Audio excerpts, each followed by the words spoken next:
is order. Illusion shattered. Positions. Becomes.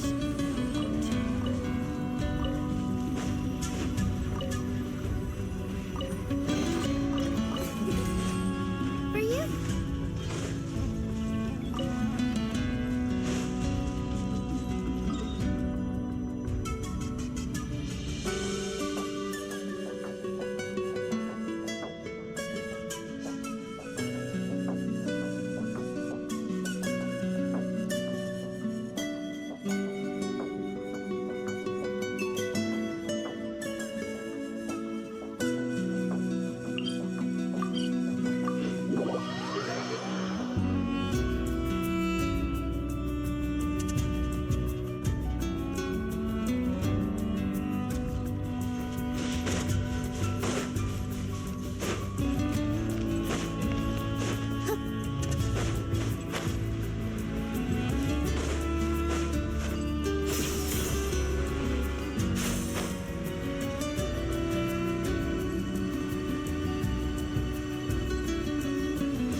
To oblige.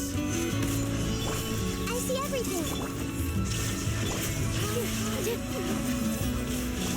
Inazuma shines eternal.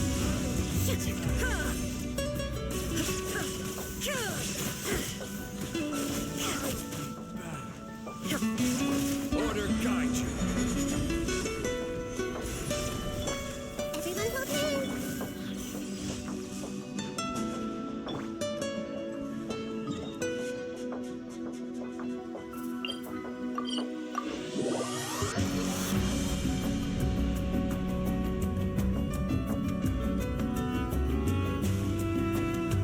Sunny days are so warm and cozy. Solidify. I see everything. The Temple of Wisdom. Follow my strength. Dance with the waves.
first get into position like this, then move like that. Yep, that's it.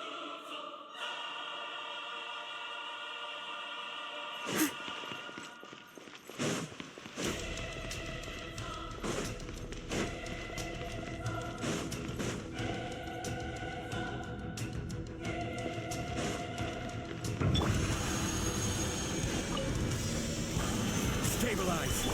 Hey! Shine down. Here. Torn to oblivion. Huh. Huh. Good.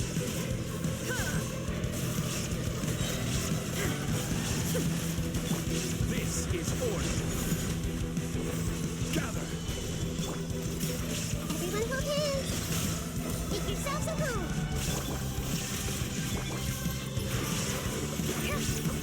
All eyes on me. Inazuma shines eternally. Ha! Ha! Ha! Ha!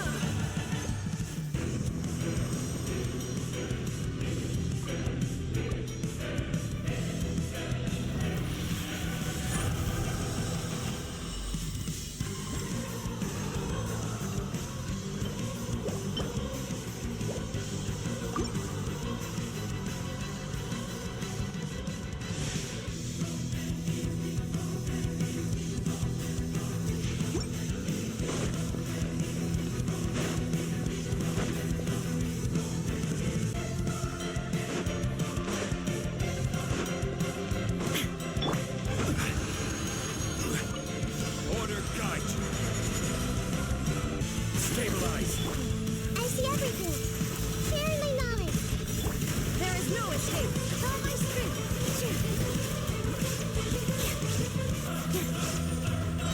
This dance is for you. Now you shall perish. Kill. Ha! Ha! Kill.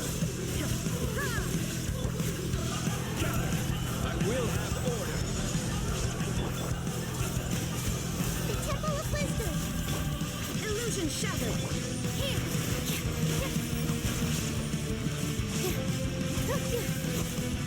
All eyes on me. Inazuma shines eternal. Kill. Ha!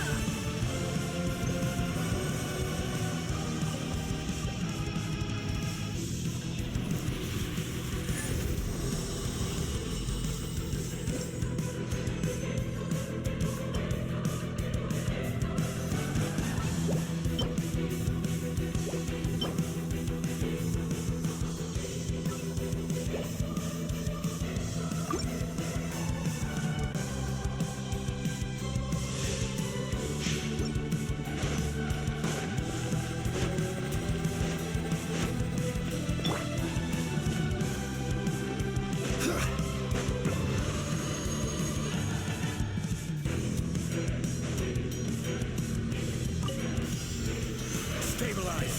This is order. There is no escape. All my strength!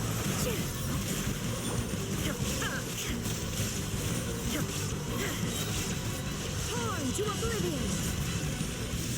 Kill. Ha! Ha!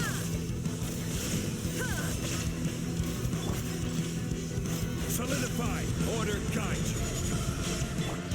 Everyone hold hands! Make yourselves at home! Positions! Dance with the waves. Now you shall perish. Kill. Ha! Ha!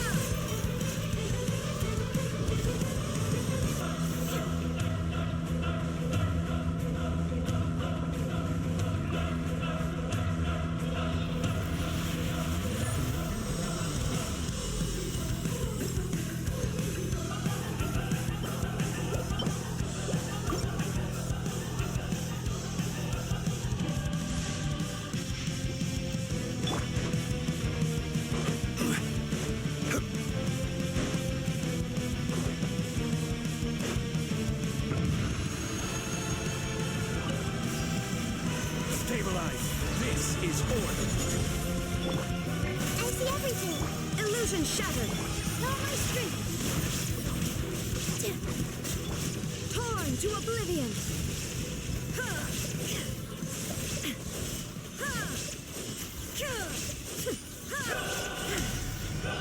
There is no escape.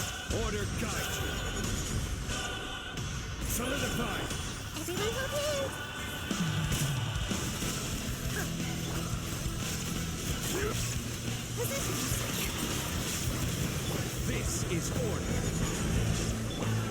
Take. Illusion shattered. This dance is for you. Now you shall perish.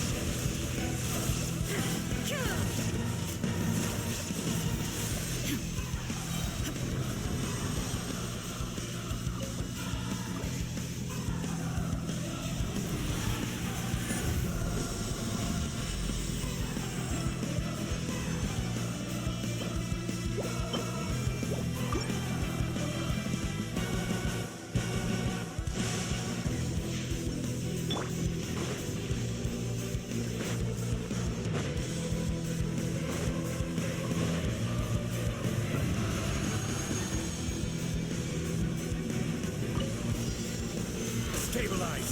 Order guide you. Everyone hold hands. Share my knowledge.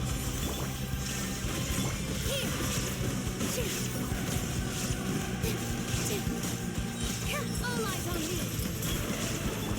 Torn to oblivion.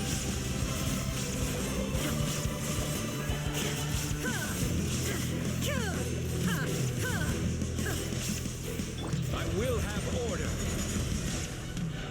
Solidify. Take.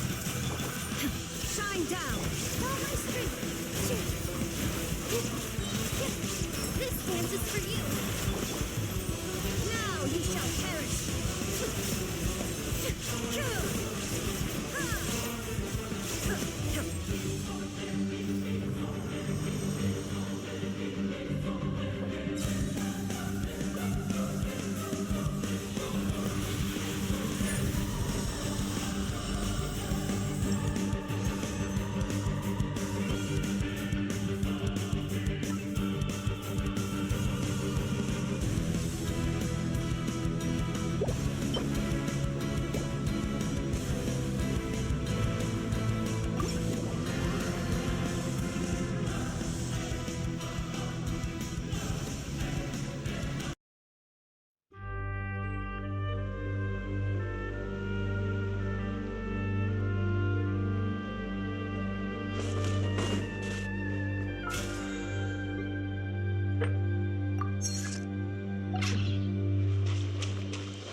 You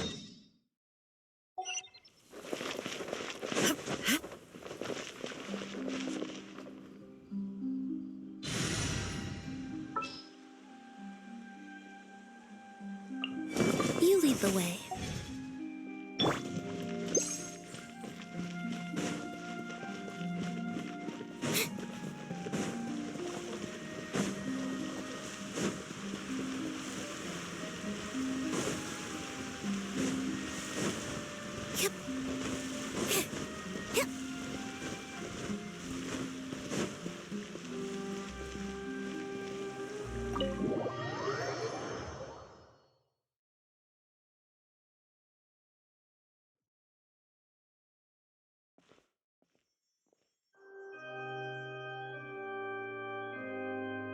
Traveler and Paimon, good to see you.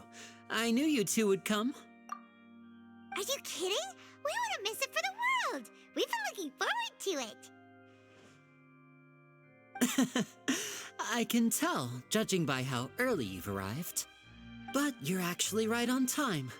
The audience still hasn't started entering the venue yet, which means now is the perfect chance for us to take you to the best seats in the house. Wait just a moment. I'll fetch the tickets.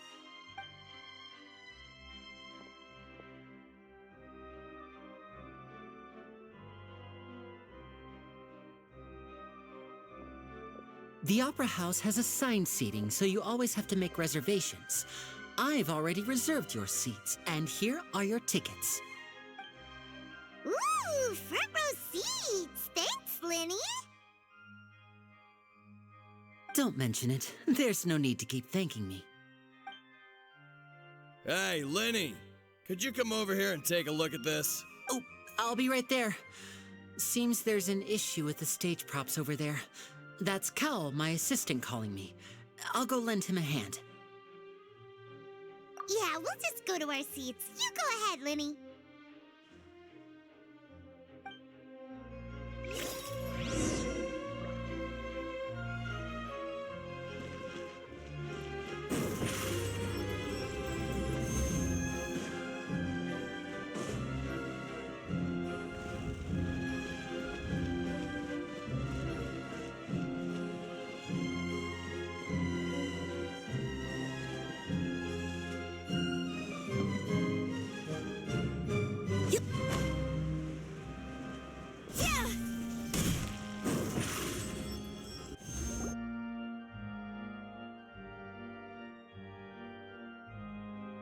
Oh, these should be our seats. Come on.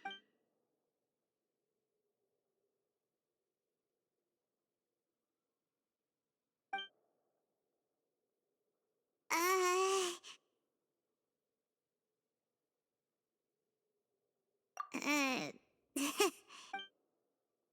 Hey, Traveler. Maybe we should strike up a conversation with the person next to us. Since we're sitting together and the rest of the place is practically empty still, it's kind of awkward if we don't say anything. Ah, you little... Of course you put this on Paimon. Excuse me, I did not realize you felt awkward. I am terribly sorry. I would be perfectly happy to chat with you if that is what you would like. Oh, so you heard all of that, did ya? Boy, you sure have good ears. Paimon thought she was keeping her voice down. Wait, that's not it. Paimon's sorry. Paimon's the one who was being rude, talking under her breath like that. So let's talk, but, what should we talk about? Oh, Paimon's got it. You're also here early and sitting in the front. Are you a friend of Linny's too? A friend, you say? Well, if Mr. Linney would like to be my friend, I would be more than happy to reciprocate. Oh, so you're not friends with Linny then? Oh, this is getting more awkward by the second. Paimon nearly forgot to make her introduction. Nice to meet you. Paimon is Paimon, and this is the Traveler. We just arrived in Fontaine. It is an honor to meet you two. I have heard of your deeds across Tevat. And as required by proper etiquette, I will also introduce myself. I am... Oh, Monsieur Nervillet. What an honor it is to have you here to see my show. Ah, Mr. Linney. I should say it is in fact an honor for me to see your performance in person. Wait, Nervillette? Could he be... I saw you all chatting just now, but it seems you still don't know who Monsieur Neuvillette is. Allow me to introduce you to Fontaine's Chief Justice. That seat is always reserved for him. It wouldn't be too much to say that he's the symbol of justice and honesty here in Fontaine. Whoa! Sorry for being so rude just now. Paimon had no idea you were such an important person. No offense taken. Being Chief Justice is merely what I do for work. Nearly every person has their usual reserved seat, so I'm not so special, really. And by the way, I should probably let you know, even though I would prefer not to, there's someone sitting up there in the VIP seats that has been striking a pose for quite a while now. I believe she is trying to give you a most elegant and impressive first impression. So I think you should take notice of her sooner rather than later. Otherwise, she may become flustered.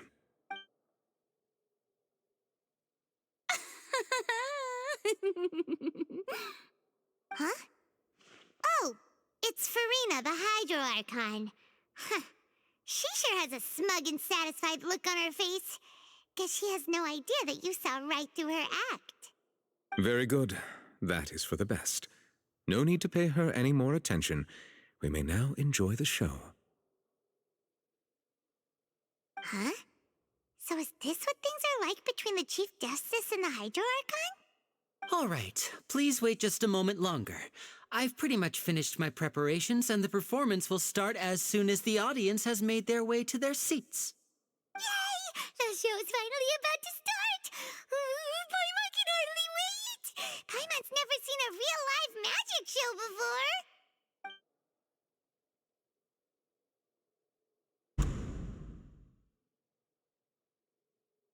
Oh! They're dimming the lights! The show must be starting!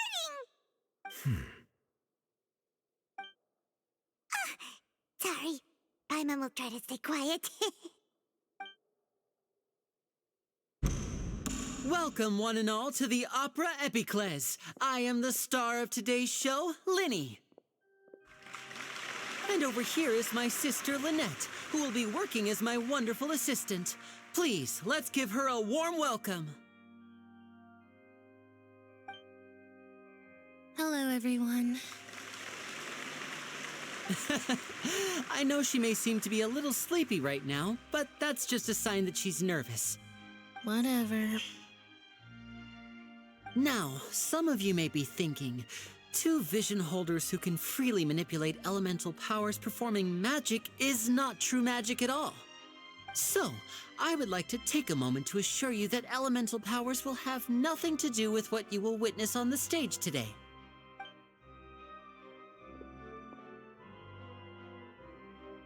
Both Lynette and myself have removed our visions for the show. That way, even the gods won't be able to help us. Oh, good point. That's what makes the show real magic. Now, without further ado, let the show begin. Lynette will now exit the stage to make some preparations. I know you might miss her, but don't worry. She'll be coming right back on stage momentarily. Perhaps in an unexpected way. I'm sure she'll be stealing the spotlight soon enough.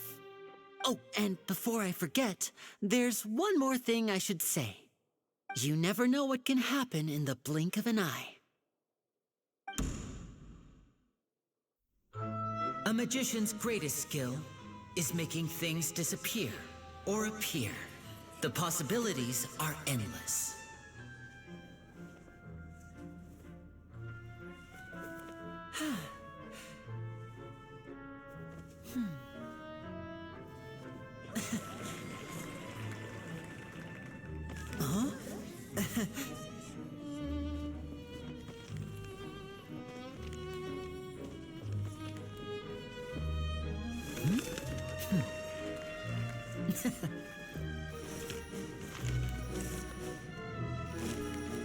But this isn't what you came for. These little tricks, you've seen them all before. So it's time for something truly extraordinary, don't you think? This one's a little tricky.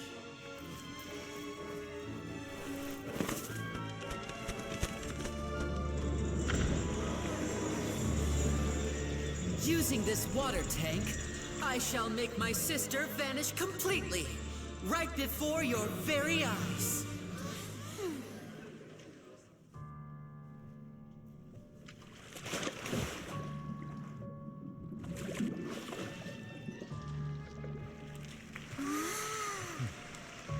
It's actually quite simple. She'll just turn into air bubbles and float right out of the top.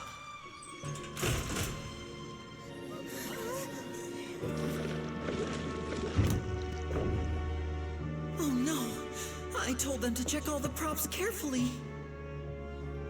With the lid on, even air can't escape. An amateur magician would be getting very nervous right around now. Luckily, it's me on stage, so let me show you what a true virtuoso can do.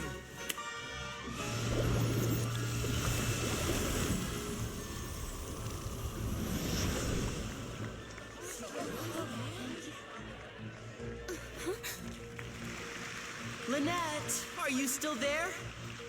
Don't go too far. We don't want to use up all our magic. Hi, I'm back. Huh?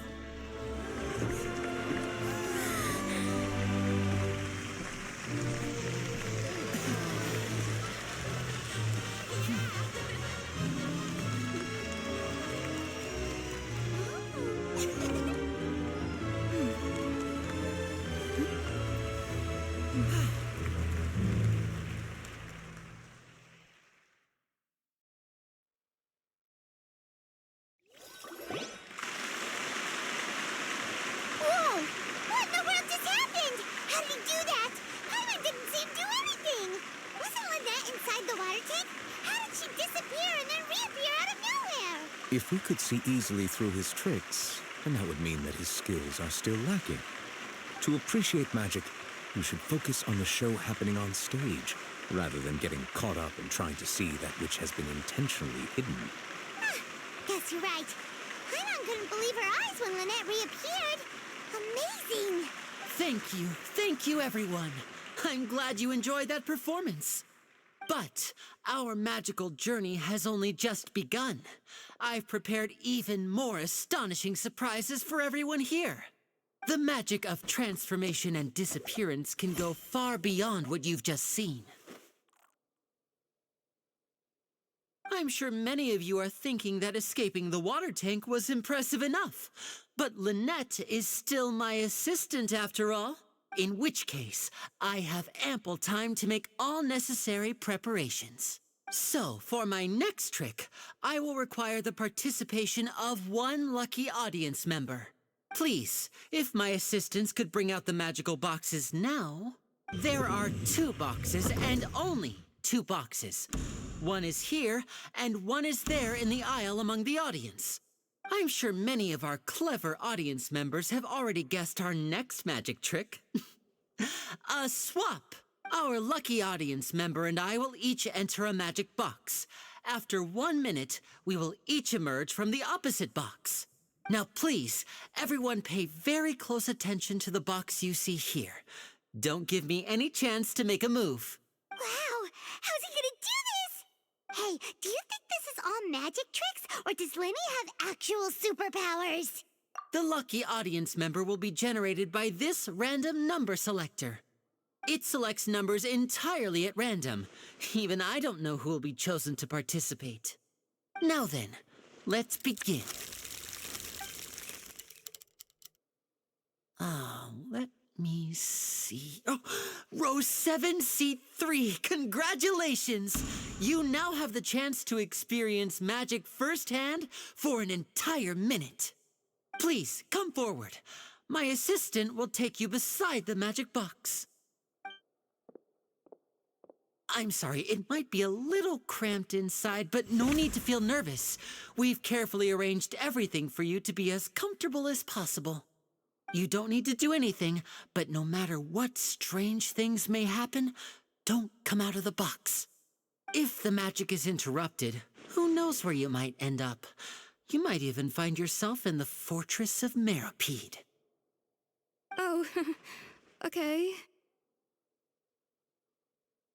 All right. Before I enter the magic box, there is one more thing I need to ask the audience to do. Could you all give me a countdown? Like this. 60, 59, 58. Just keep counting down. You can go a little faster or slower if you like. I won't be able to see anything in the pitch black box, so I'll be relying on your voices to know when time is up. Oh, and no tricks now. If you quickly count from 60 in just 30 seconds, then I'll be in a tough spot.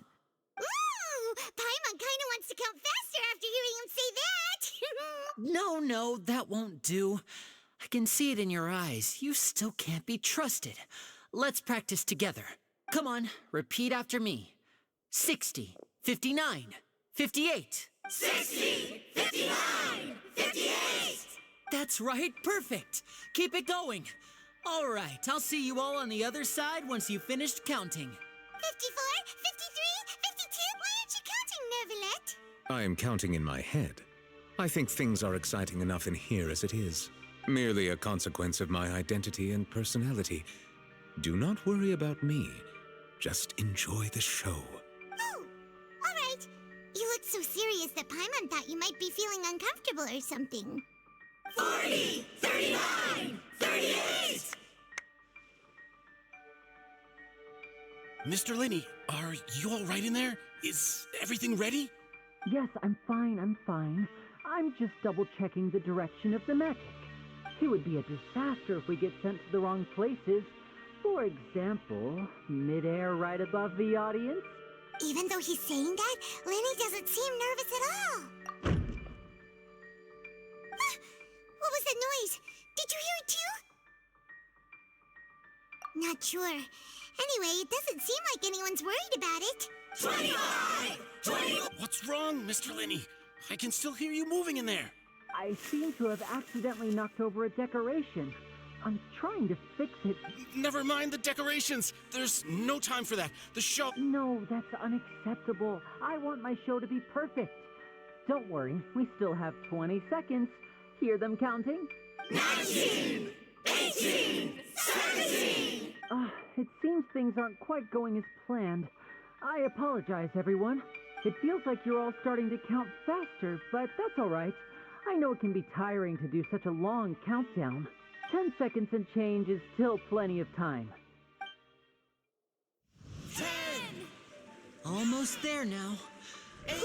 Swapping two people is harder work than you might think. Even a master magician like me can't guarantee I'll get it right the first time. Hey, wait! Is this the back one? I can't tell. They both look the same inside. Huh?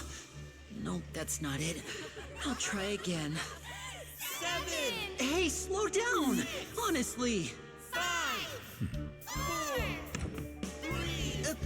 Whoops! That doesn't count! 0!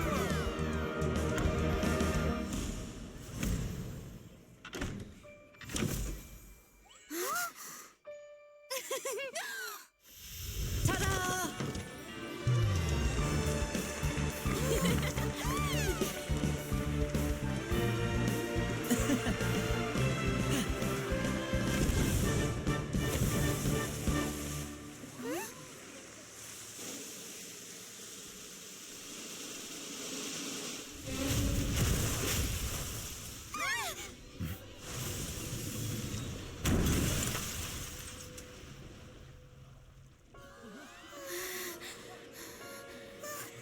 What happened?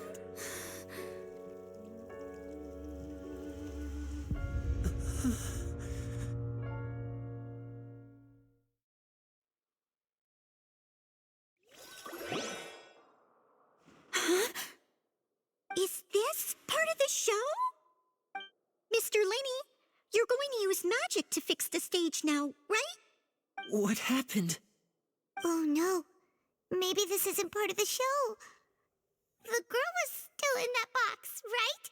This performance is over. Medical staff with me. Guards, secure the scene and detain all the performers. Seal the... Yes, that's right. If this was just an accident, then we must investigate the cause. But if this was all part of some scheme, then then those accountable will not escape the judgment of the God of Justice! No need to be alarmed, you two. We'll get to the bottom of this soon enough.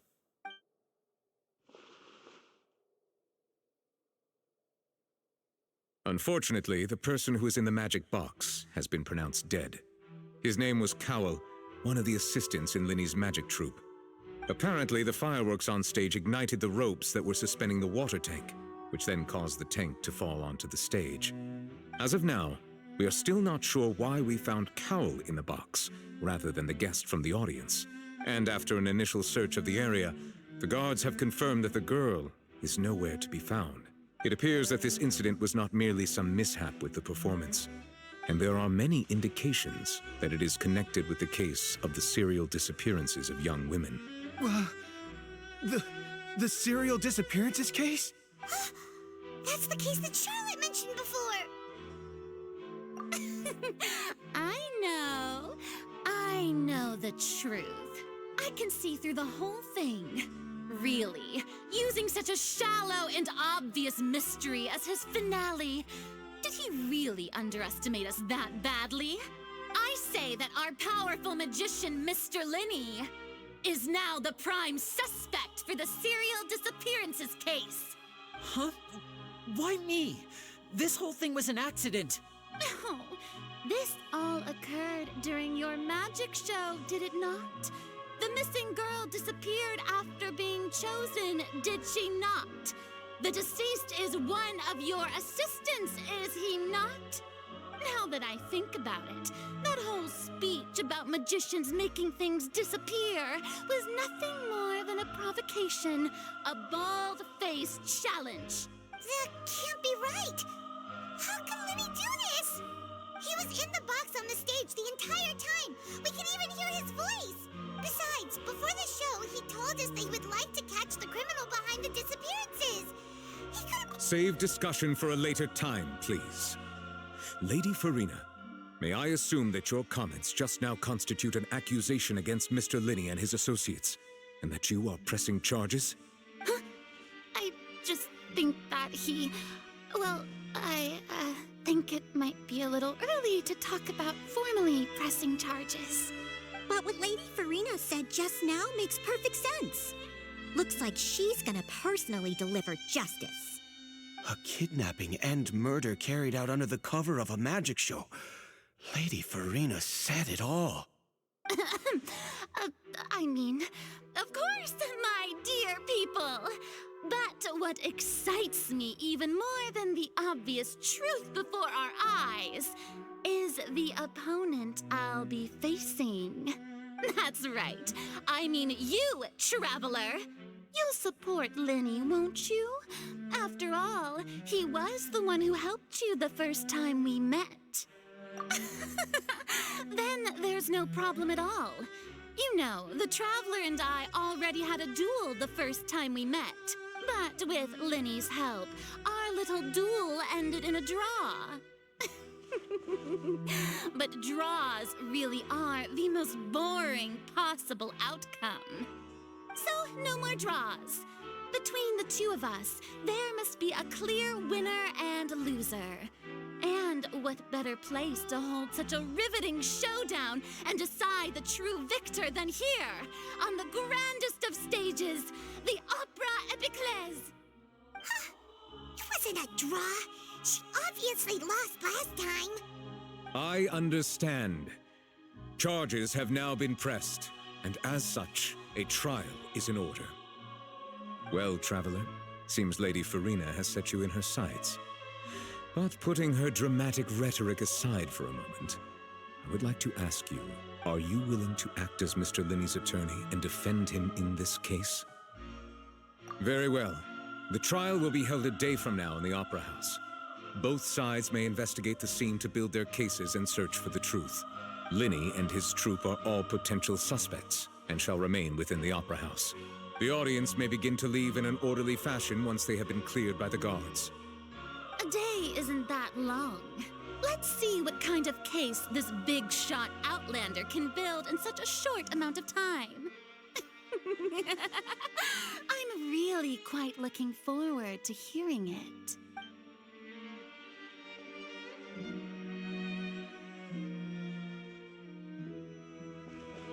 Lady! Sorry about everything that happened just now.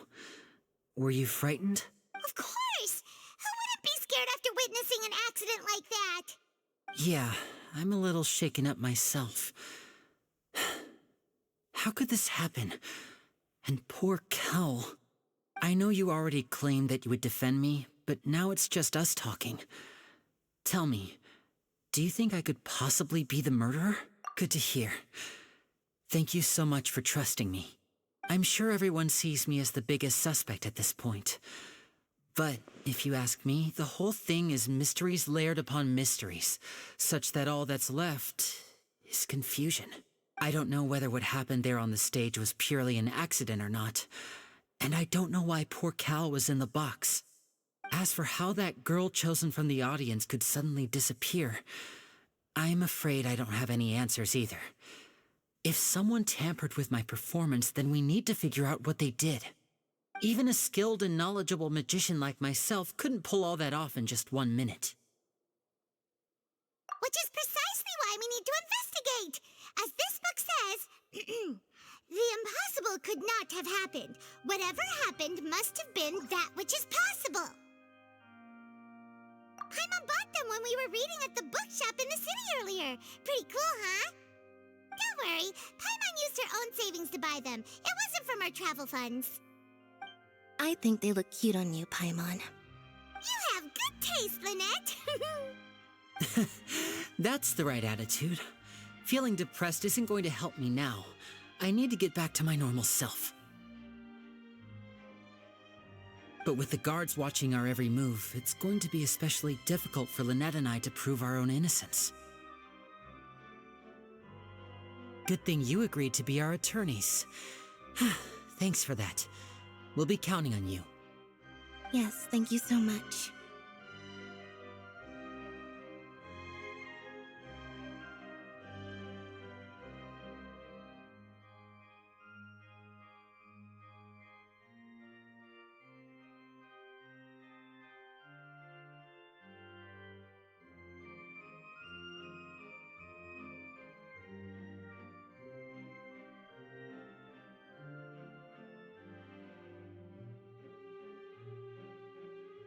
Yeah, just leave it to us. Oh, since we're going to start investigating, Paimon has a question first. Where did Lynette go during the performance? Ah, well, I'm afraid that would involve some of our essential trade secrets as magicians. The secrets behind our magic are past saving, Linny. I suppose you're right. The truth behind our tricks is going to be important evidence that will be weighted during the trial. 'Tis truly a pity. As a magician, our magic show is a work of art. We've poured countless hours and spared no effort in perfecting it. But if revealing our secrets will help you uncover the truth behind what happened, then it will be well worth it. We should go somewhere else if we're going to discuss our magic tricks. We'll go speak with the guards, and in the meantime, you can go investigate the stage and the seating areas. All right, let's go have a look while the investigation teams are still here. Detective Paimon is on the case.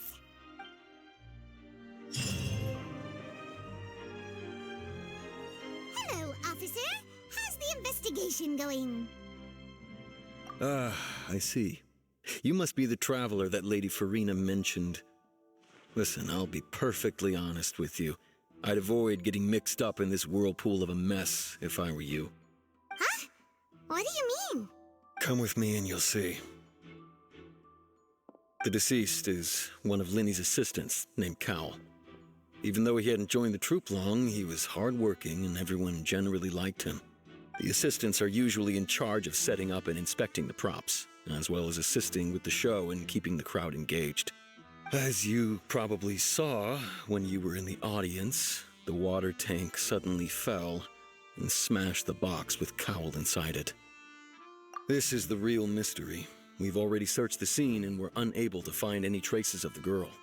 However, if you look carefully, the box was positioned directly under the water tank. The ropes holding the tank were then burned by the pyrotechnics on stage, causing them to snap. All these factors lining up so perfectly makes it hard to see this as a mere accident. If anything, the more logical explanation is that the whole incident was intentionally planned, and Linny is the most likely person to have access to all these areas. But he doesn't have a motive. Are you both good friends of his?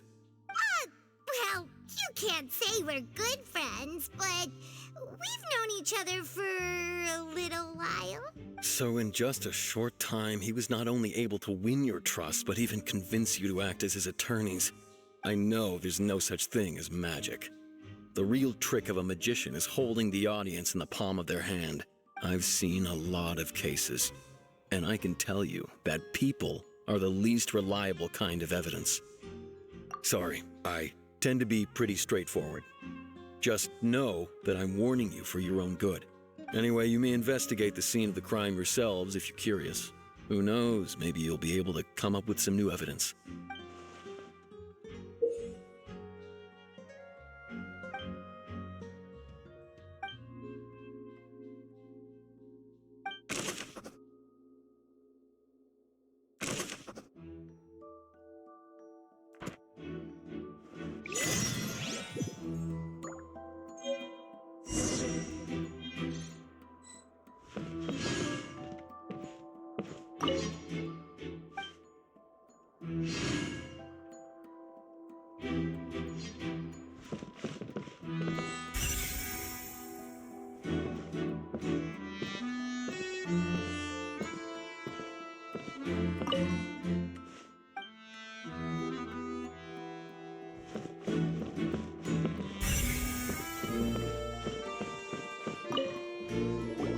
So this is the rope that broke and caused the water tank to fall.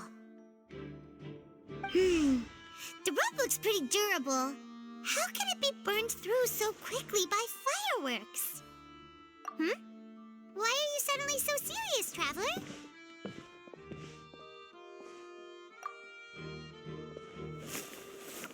Whoa! Look! This bit is made from different material! Most of it was burned away, but there's still a little bit of it left.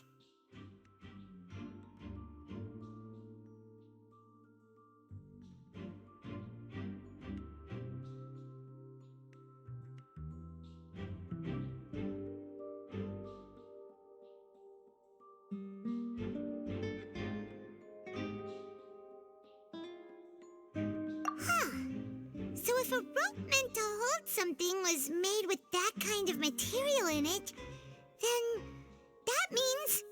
Wait, why don't you write all this down? Let's take notes.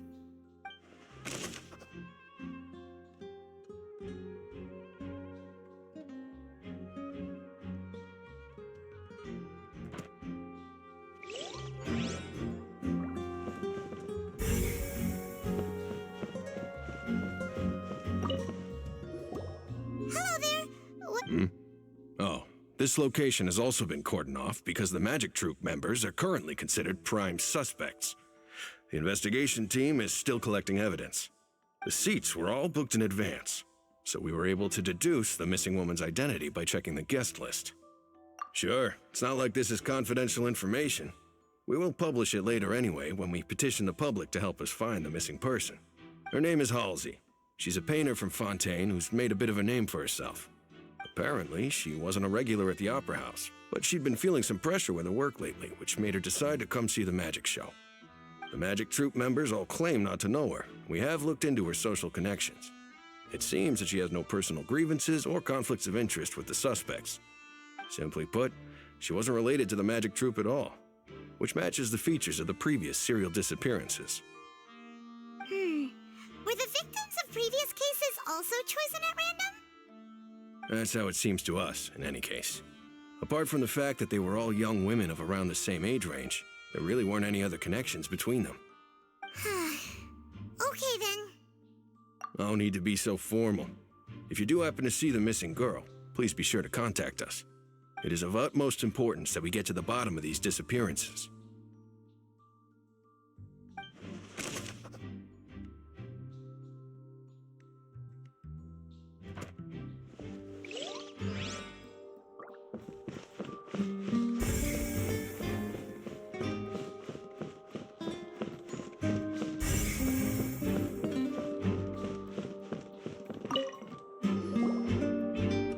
The investigation team has some new findings. Turns out there's an issue with the random number selector after all. See, I told you. What if the machine picked some big guy's seat? You think the murderer would have still made his move then? Sorry to interrupt, but we're helping Linny and Lynette with their side of the investigation. What were you saying about the number selector? There's something wrong with it? You're trying to help them? That'll be a tall order. Linny used the machine to pick a random member of the audience during his performance, right? The lucky girl that later disappeared. Well, we thought there might be a serious problem with the machine, so we had it taken away for further inspection. It turns out that the seat number it picked wasn't random at all. The machine picks that same number every time. I'm sure you already know that you have to make a reservation in advance to get a seat, regardless of whether it's a trial or some performance. In other words, Linny knew who would be sitting where from the very beginning. That much checks out. Linny reserved our seats for us, too. Bet you see why I was saying it'd be tough to make a case for Linny. Even though it's bad for Linny's case, Paimon had better write it down.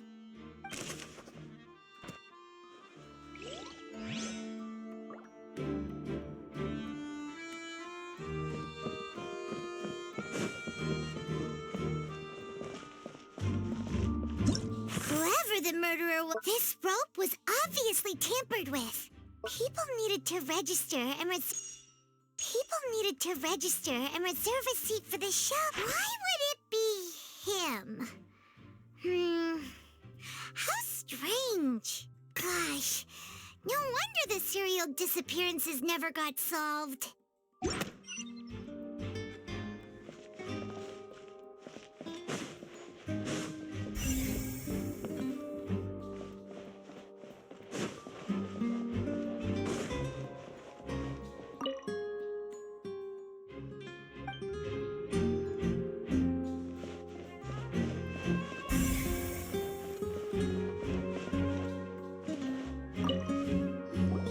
I see that you're investigating the area. Well, it just so happens that I'm interested too.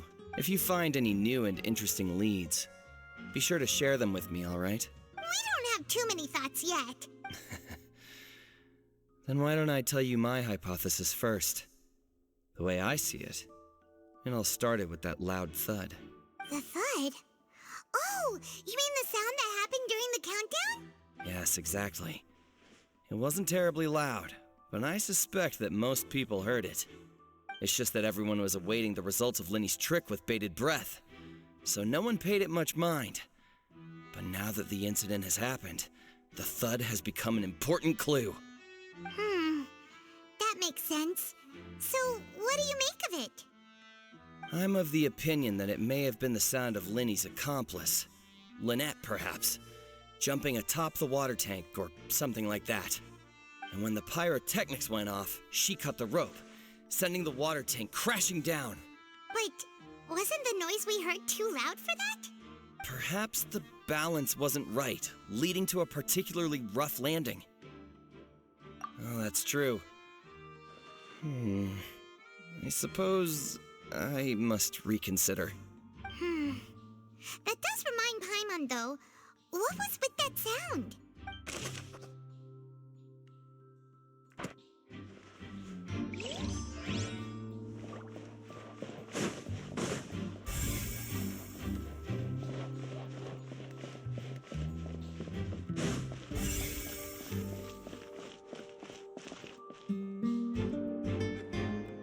Linny's still talking to the guards.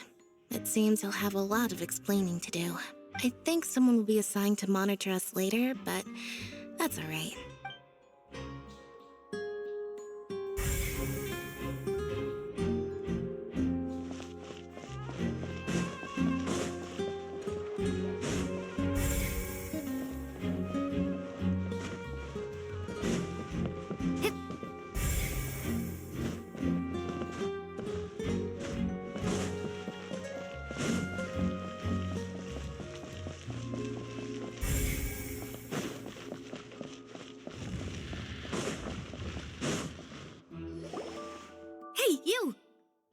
both of you.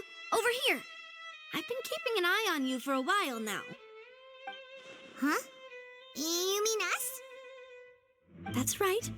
If I'm not mistaken, you're also among those who wish to cut down the thorns and pursue the truth. No? And by the looks of it, you're not from Fontaine. Well, you're right on the more about that one, but who are you?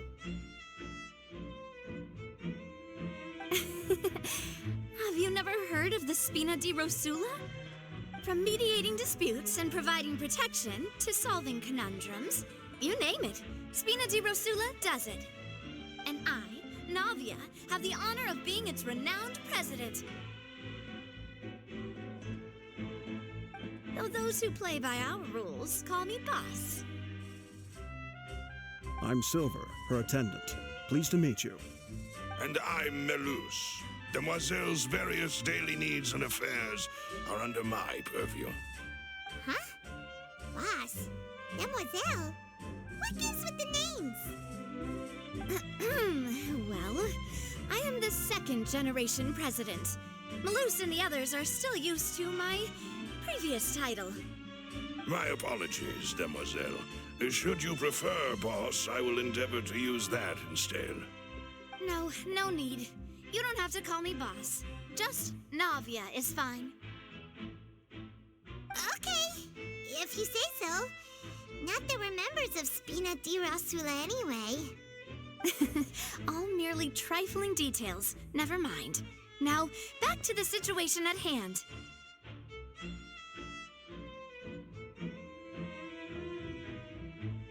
That's right. I've always kept an eye on the serial disappearance cases. My interest stems from a matter back from my father's time. Judging from the look of things, I find Linny an unlikely mastermind. Really? We think so too! That's why we're looking for clues now. But how did you come to that conclusion? Intuition, naturally. My unparalleled intuition. Farina sure was quick to point the finger at Linny without any decisive evidence whatsoever, wasn't she? But that's not uncommon for her. If you remember, the Justice had to interrupt her and ask if she was pressing charges just to keep her from getting carried away. Anyway, a trial begins the moment someone levels charges. And, of course, there was no way Farina was going to back down in that situation. Sounds more like you just don't trust the Hydro Archon. Well, what's your opinion? I must admit that she can be interesting at times, but liking her doesn't mean that I'll blindly agree with her. All right, I've answered your question. Now, it's time you answer mine. Wait a minute, did that answer count? Well, I say it does. But don't worry, you won't hear any pointless questions from me. In your opinion, do you think it's right to treat a trial like it's an opera?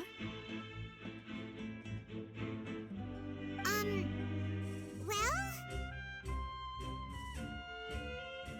And why would that be?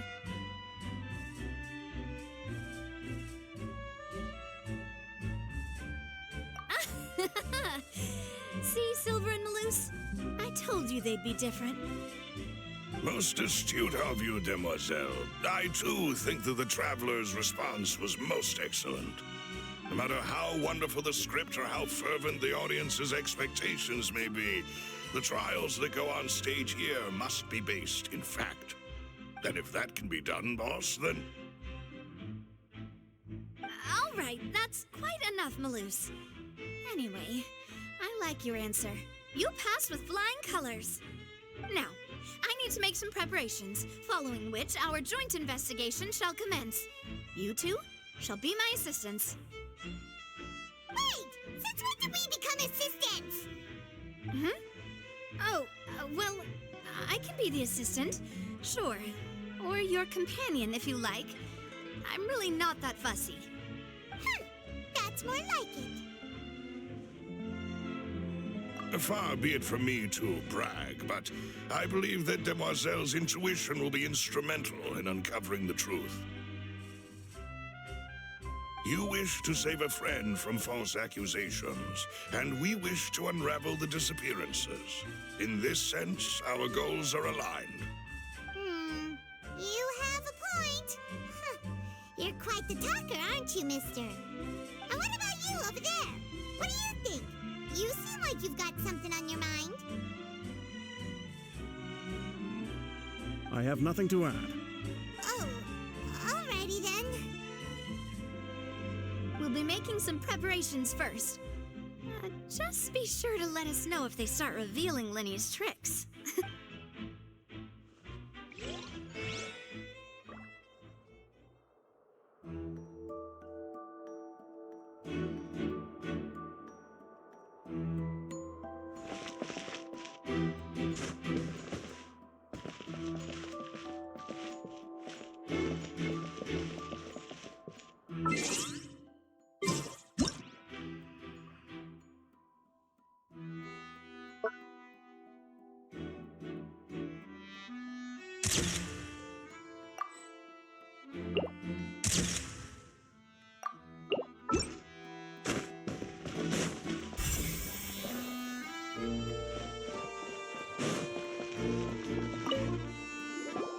Sorry, but no one can freely enter or exit the Opera House at the moment.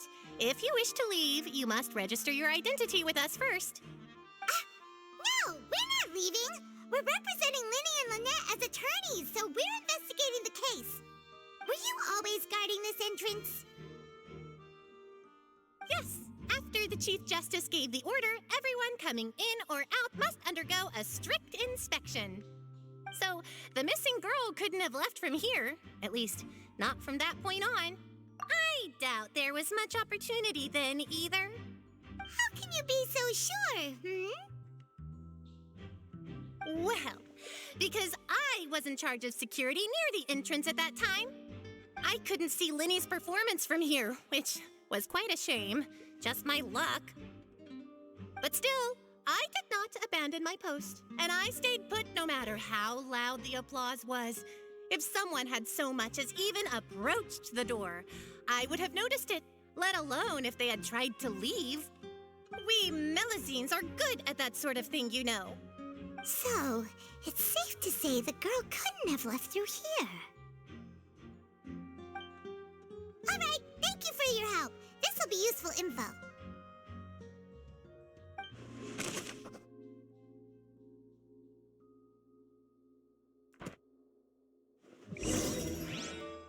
We've checked everything of note here at the performance venue. Paimon wonders how Linny's discussion with the guards is going.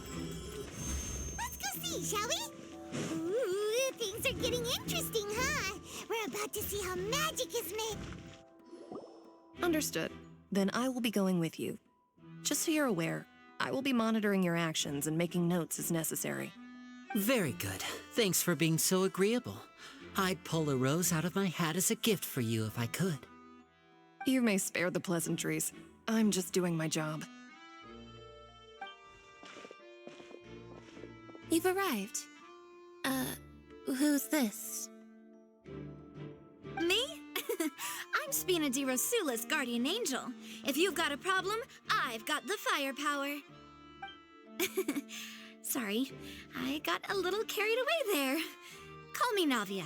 I'm a partner of theirs, and we'll be helping investigate this whole situation. And these are my companions. Would you mind if they join as well? Fine by me. Oh, new helpers? I would be most grateful. Well, let's just say we're tagging along. It's not every day you get to see the secrets behind magic performed on such a large scale. I appreciate your kind interest. Come with me. We'll be heading below stage. Huh? Below stage? Yes, a world of secrets is hidden beneath this magic box, prepared specifically for this switcheroo trick. But before I reveal everything, you should have a look first. Notice anything strange here?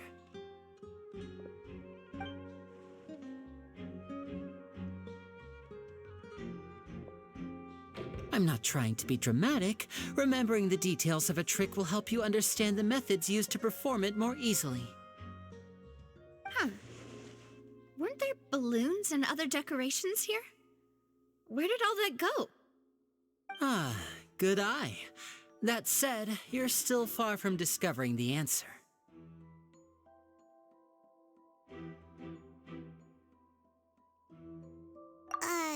The back? You mean the inside of the door? What's different about it? Paimon didn't notice anything. Very good indeed. I thought you might not be able to catch that, given that you were sitting in the first row. The back of this door was patterned. Those patterns are now gone, replaced by a smooth wooden board. So, if you put 2 and 2 together, what do you get?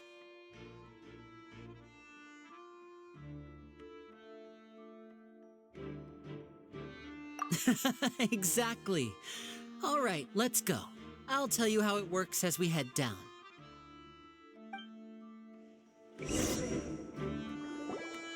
Oh, so there was a passageway under the magic box!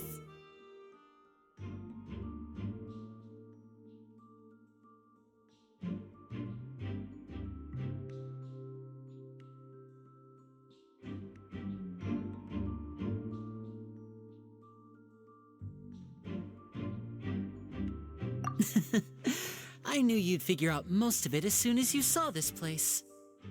The 2 magic boxes are positioned right above the 2 entrances of the tunnel. See this flatbed trolley?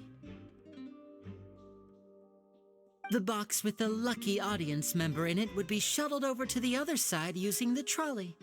This trolley can raise and lower and even rotate, ensuring that the box will face in the right direction. I see. So that's the purpose of the box inside another box. Precisely. The inner box would descend after the audience member was put inside and be moved along the trolley, all while the outer box would remain on stage as if nothing had ever changed. So that's how you did it! Once the box was lowered, the trolley would store some energy through this device here, with which it would complete the rest of the steps. The audience member would only be able to feel some slight movements in the dark, and by the time she walked out, she would already be back on stage.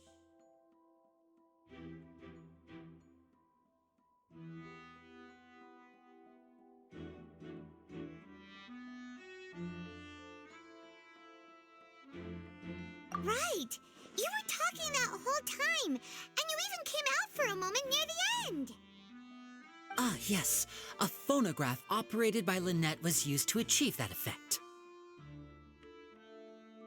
My assistant and I had already scripted our conversation beforehand. When the countdown began, I had already gone to the opposite box via a tunnel using that ladder. And what about Lynette? Where was she? I was in the mezzanine space in the back of the box. Oh, interesting! That's how we were able to coordinate Linny's lines with the assistant. And, by the way, I was the one who walked out of the box at the end. I mean, we are twins. All it takes is a change of clothes and no one can tell who's who. And that's my favorite part of this trick. Only Lynette and I can perform it. So that's how it all worked! Wow! Every detail you revealed was more amazing than the last!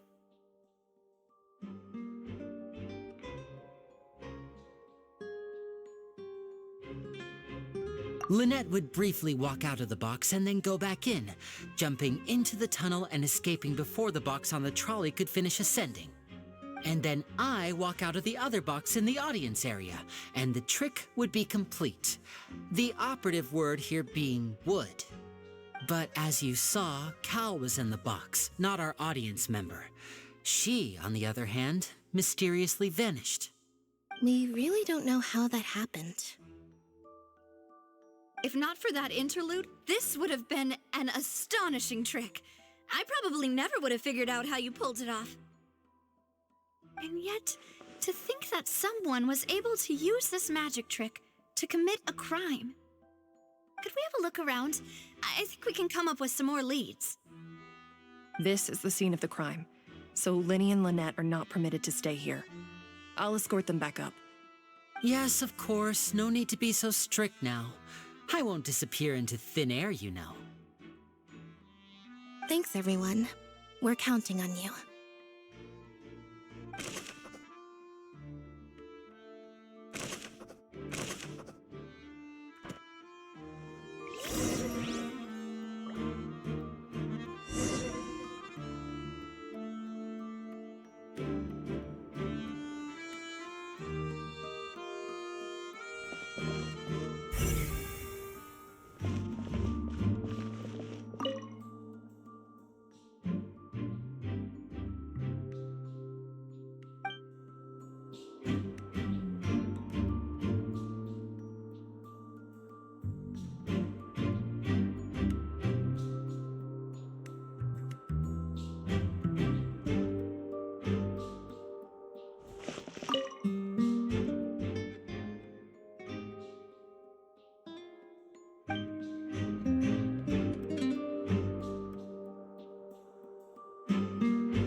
What's this?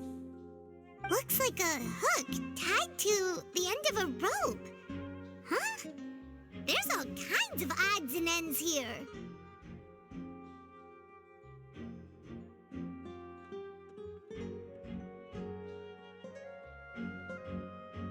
Perhaps it was a prop for a different trick. But why would it have been left here? Whatever it is, let's make a note of it first.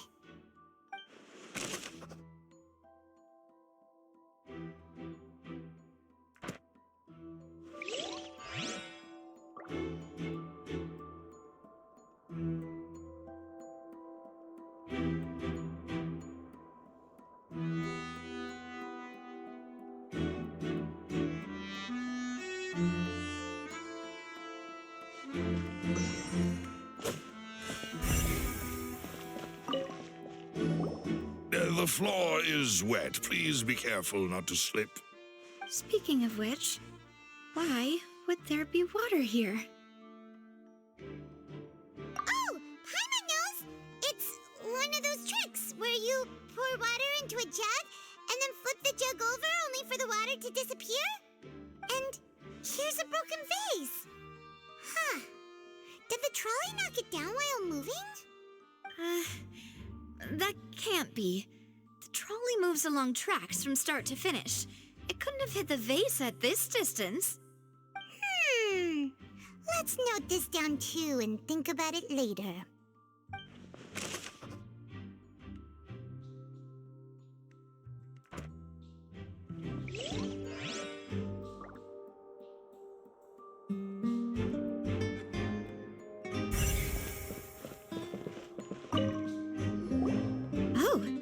These are the clothes that the lady chosen from the audience was wearing, right? Her clothes are here, but she's nowhere to be found.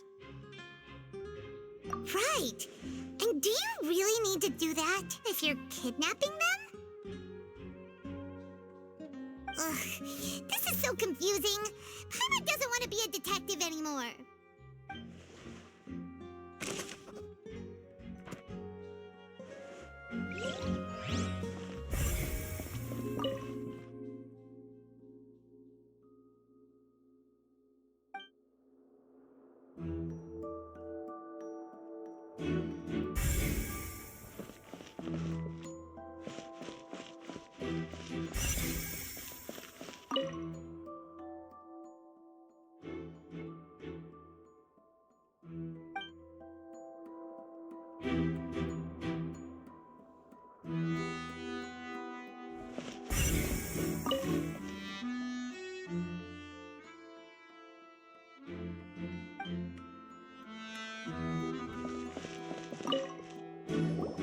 What is this place?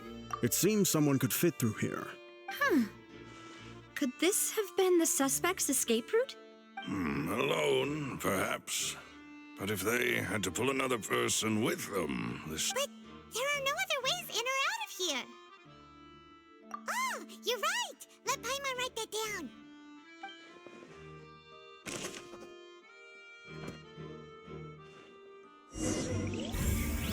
Seems we're just about done investigating down here.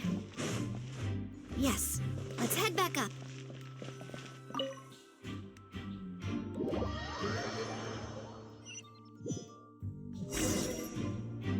Well, we've ascertained the state of the crime scene.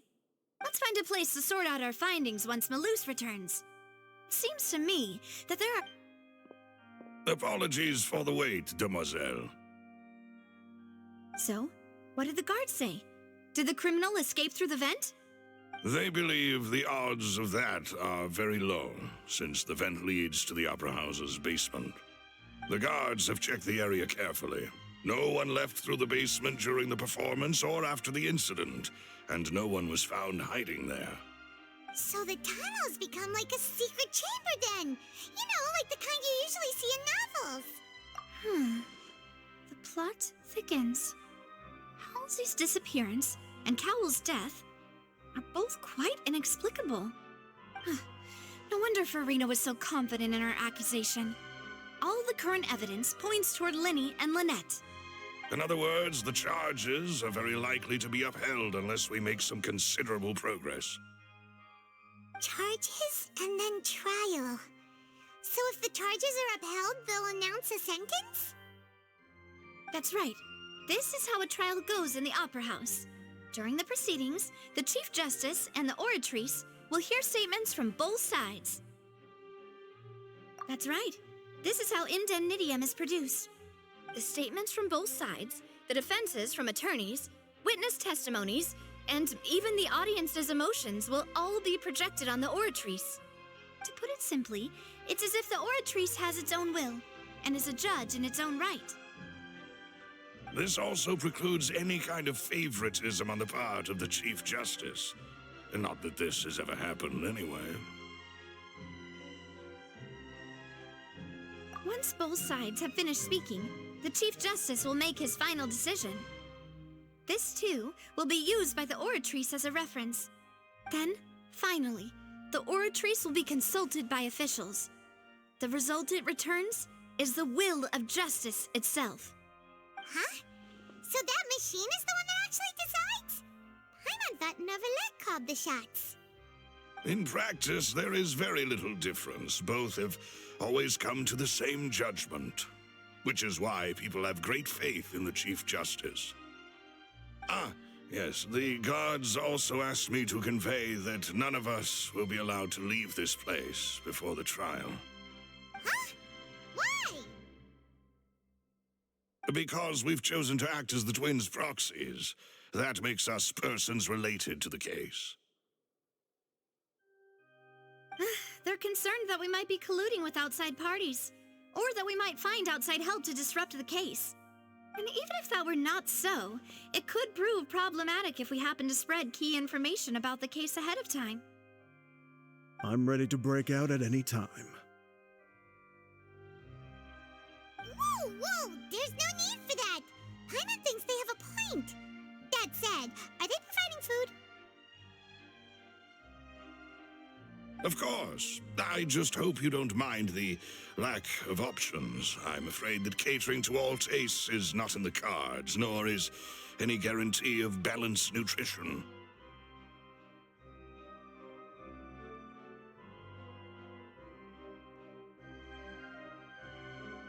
In that case, let's just sort out our findings together here.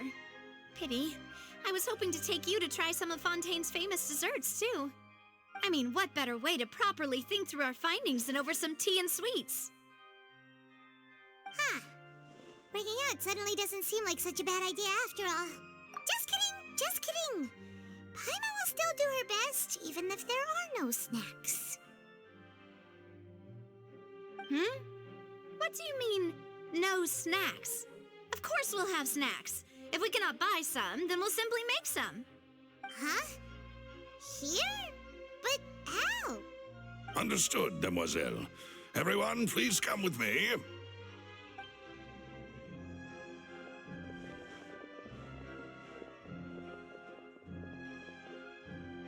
Wait, you're carrying a portable stove with you?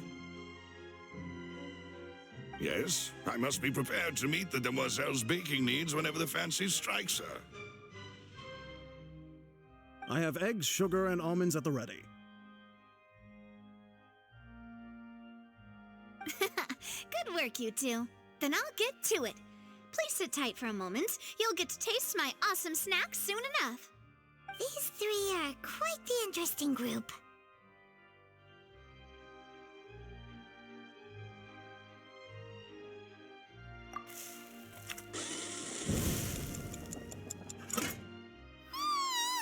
And Paimon thought it smelled good while it was still in the oven.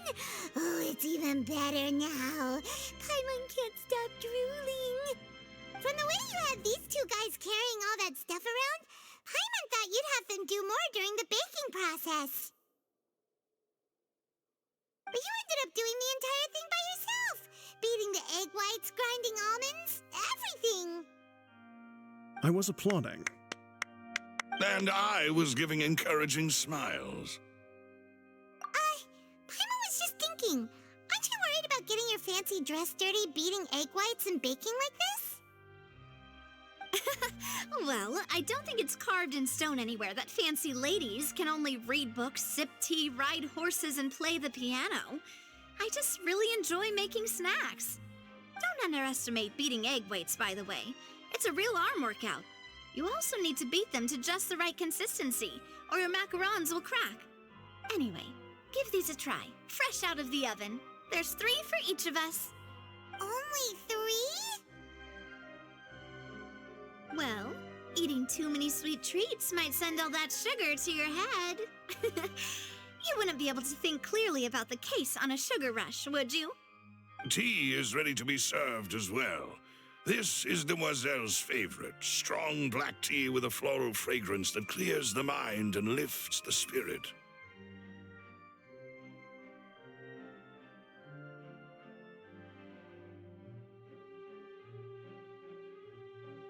No need for concern. I'm merely doing as I should.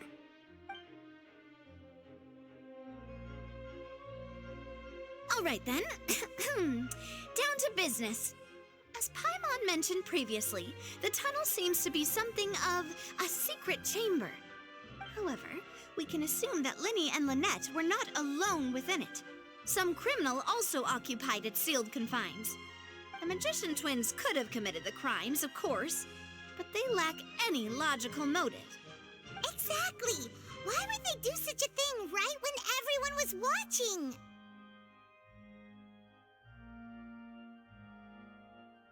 The flower vase and the thud we heard during the performance could indicate some altercation between Halsey and the criminal in the tunnel, resulting in the shattering of the vase, the discarding of her clothes, and her abduction.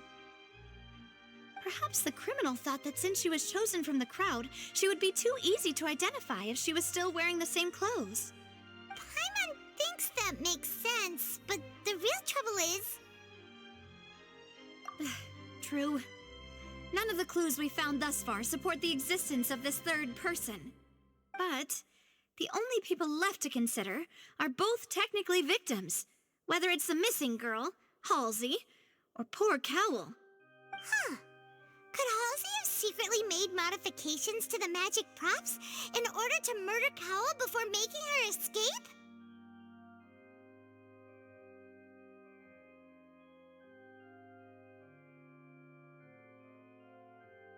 That's right. And even if she had tampered with the setup, she would need to understand the entire trick to pull it off. Nor does she have any motive. The guard said that she has never had any dealings with the Magic Troop's members. Were we not thorough enough in our search? From the sound of things, this is turning into an impossible case. Your macarons are amazing, though, Navia. They smell great! They're nice and crisp and super sweet! They are my specialty, after all. And I see you've already had What? 5? Oh, that can't... Please don't worry about it. At my age, a few less sweets might actually be a good thing. No. Being Being greedy is one thing, but Paimon knows how to count. Besides, Paimon knows that if she ate too many, then others wouldn't have enough.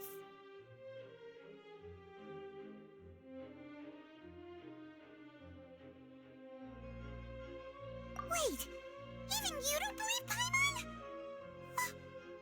How could you? If Paimon ate those 2 extra macarons, then may they turn into stone in her stomach! All right, we get it. Well, I suppose one of us might have gotten too engrossed in our chat and eaten them by mistake. No big deal. Malus, set up the stove again if you would. Huh? What are you doing? Making sure everyone gets 3 macarons, of course. Exactly. We don't want to trouble you. As you wish, demoiselle. And I have the egg, sugar, and almonds. Well, this really is your hobby, huh?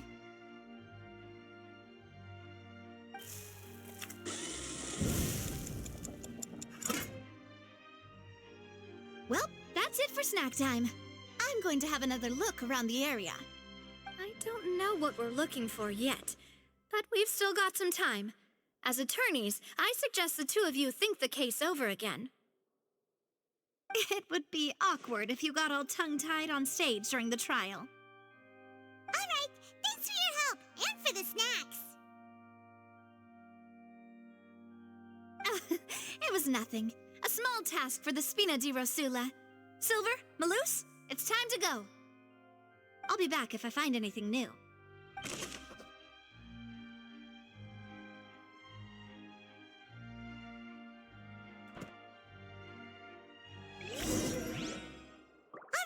It's time to put our heads together. We've got to get our defense ready for the trial. Oh, it's probably gonna be a long and difficult case. There's no point in worrying about that now. We just need to prepare. Here, take Paimon's notes. They should help you review the situation.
Impossible things don't just happen.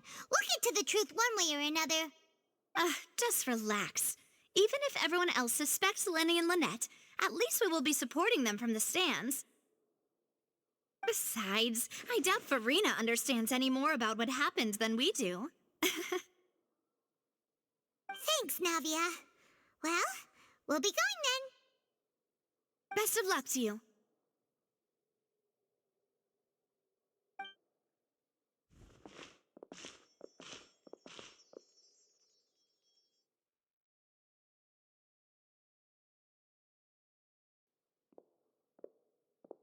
Ah, finally, you're back.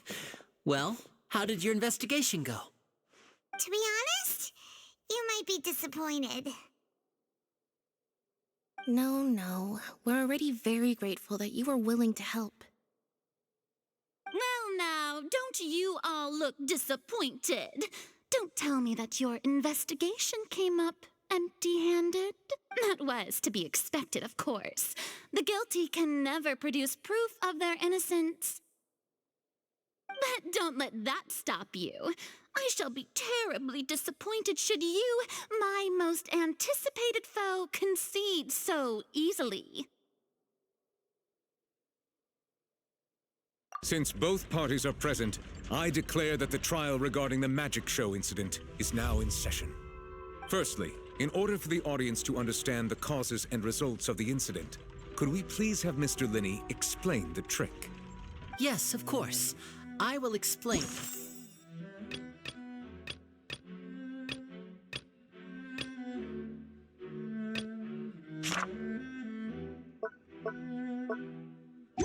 While Lynette demonstrates on stage, all the necessary items have been prepared.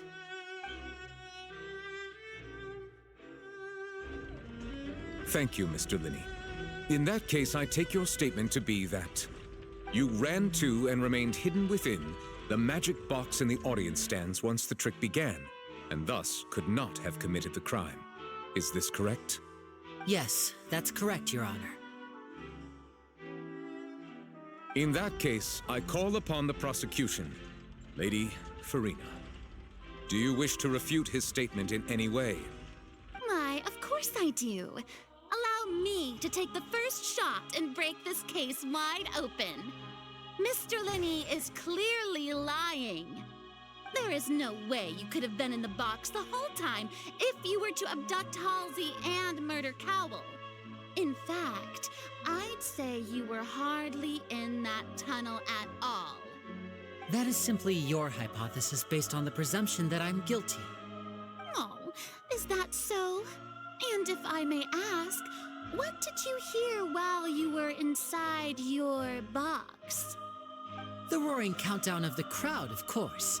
That's how I kept track of the time and built anticipation for the finale. And you didn't hear anything else at all? Nothing that might leave an impression of any kind? No, nothing. I see. But when the count reached 30 seconds or so, there was a thud. One so loud that I believe practically everyone heard it.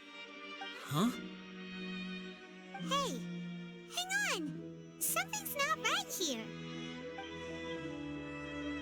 Yeah, I'm sure he could have heard a noise that loud from inside the box. I was right by the box, and I definitely heard the thud. Look at those scales. Could those mean... Well then, ladies and gentlemen, allow me to use the words of the magician himself. You never know what can happen in the blink of an eye. Indeed, it seems his alibi can also collapse in the blink of an eye. Of course, I have armed myself to do far more than smash your alibi. Confidence cannot go unfounded, and my foundations are rock solid. Tell me, aren't you and Lynette actually from the House of the Hearth? The House of the Hearth?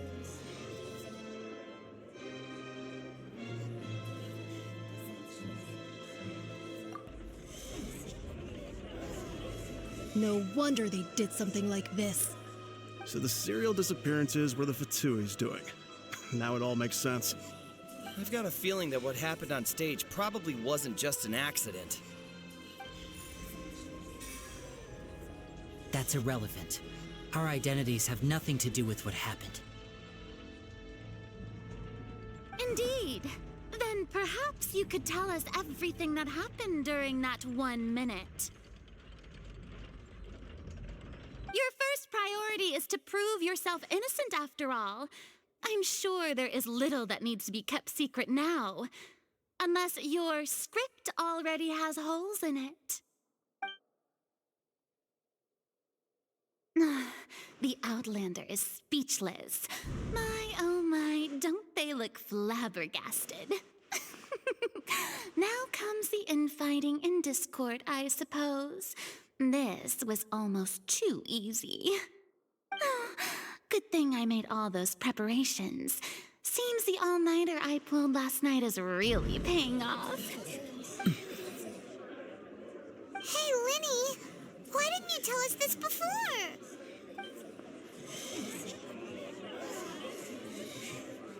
Order! Order! Mr. Linney, allow me to re-establish the facts. Lady Farina has raised 2 points. First, when the thud was heard in the Opera House, you were neither in the box nor the tunnel. Second, you and Ms. Lynette are both members of the House of the Hearth. Are these claims true?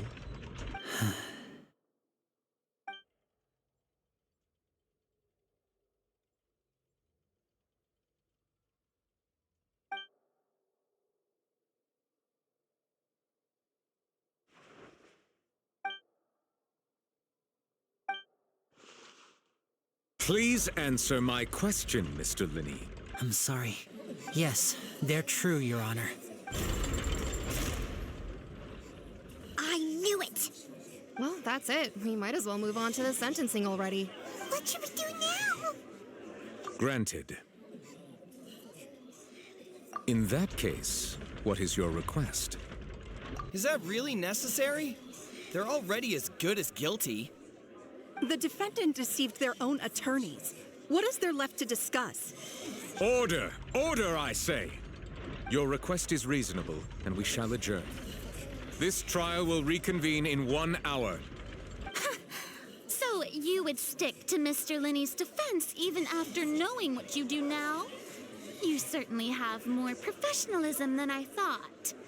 In that case, my dear audience, let's allow the joy of victory to steep for a little while longer.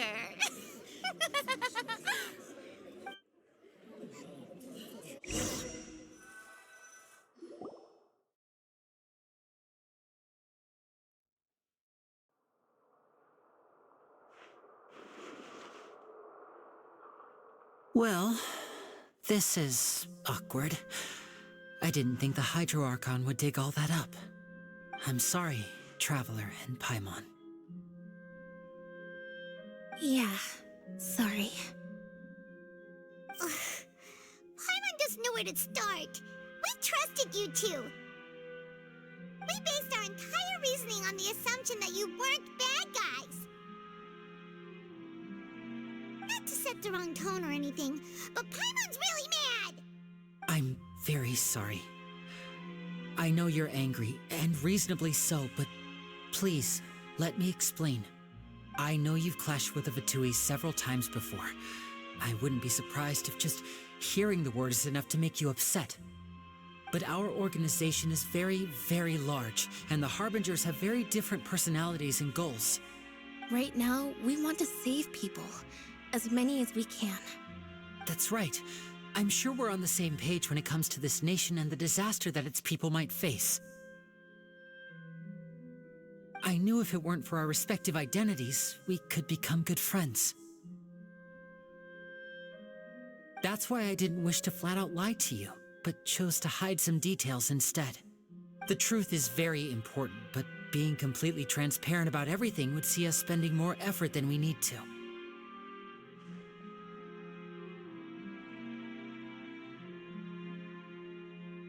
Right. So, you be the judge. Heck, if I were you, I fear that I'd even struggle to trust me at this point. You met a Fatus who works as a magician, a trickster by trade. All by coincidence, too. But still, I'm asking you to trust me. I am no criminal. At least, not in this case. Sorry. Please forgive us. Well, you both say that, but...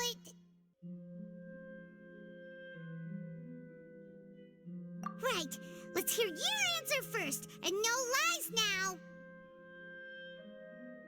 Of course. I'll answer any question you ask. We've been trying to find out how the Oratrice operates. We want to know why it has a consciousness. Why can it deliver sentences accurately?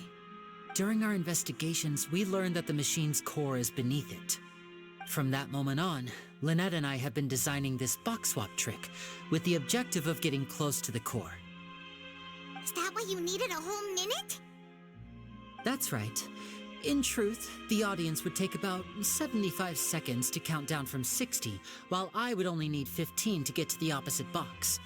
So, after jumping into the tunnel, I accessed the Opera House basement via the vent and went to investigate the room in which the core is stored. That air vent was created during the construction of the tunnel specifically to execute this step. Well, nothing. As soon as I reached that room and was about to investigate, I heard someone's voice. Which should have been impossible, of course. I was quite certain that I was the only one in the room. That voice seemed to recognize me and tried to speak to me. I chose to err on the side of caution and retreated the way I came. On the way back, I saw the broken vase and the clothes on the ground, but the countdown was almost finished, so there wasn't time to give it any thought. After that, the homicide occurred just as you saw. Well, that explains why you didn't hear the thud. Because of that prophecy I told you about, of course. We must know all we can about this nation's secrets in order to deal with that prophesized crisis. That's the only way we can save everyone. So, there you have it. The whole truth. I swear, I didn't hide anything from you this time. It was never my wish to proceed under this cloud of mistrust either. But like I said earlier, you can be the judge. If you want to leave because you don't trust the Fatui, there's nothing I can do to stop you. Well, Traveler, you decide. Paimon will follow your lead however you choose.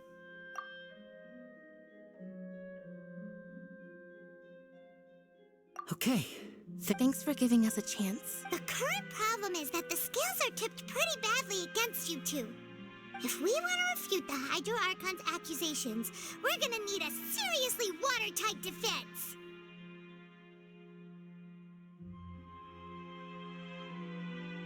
Huh?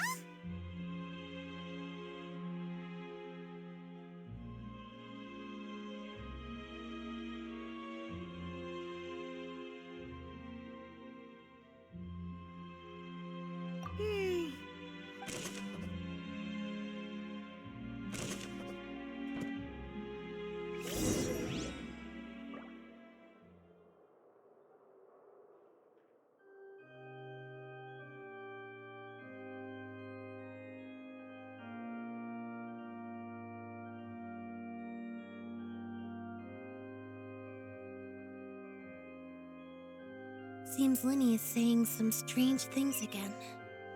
It's really worrying.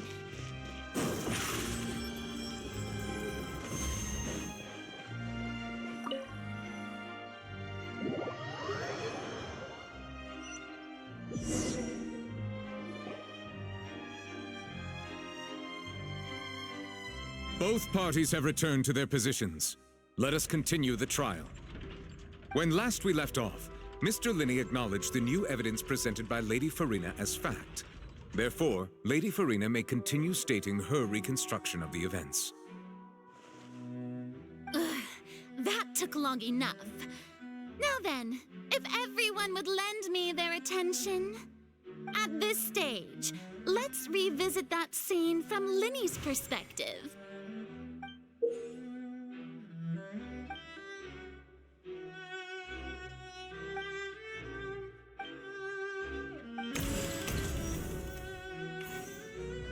As the countdown began, he entered the tunnel. When the flatbed trolley passed, he opened the box and got into an altercation with Halsey, which caused the loud thud. He did not realize that this sound could be heard by everyone in the opera house, which is why he claimed earlier that he could not hear the sound. Finally, he used the vase to knock her out, before making her change clothes to prevent others from recognizing her. At this time, Cowell arrived in the tunnel, having heard that strange noise, and caught Linny red-handed. So Linny proceeded to knock him out too before stuffing him into that box.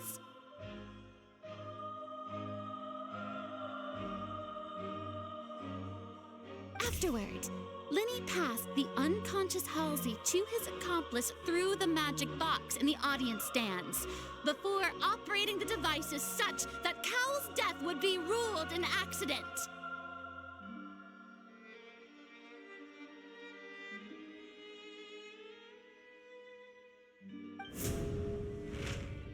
there you have it. That's the truth behind what happened. Does the defendant's side have any objections to Lady Farina's description of the events?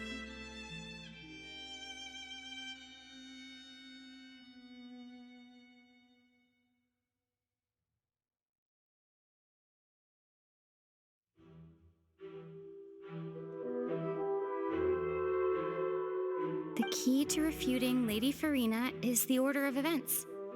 What Linny experienced and what he saw.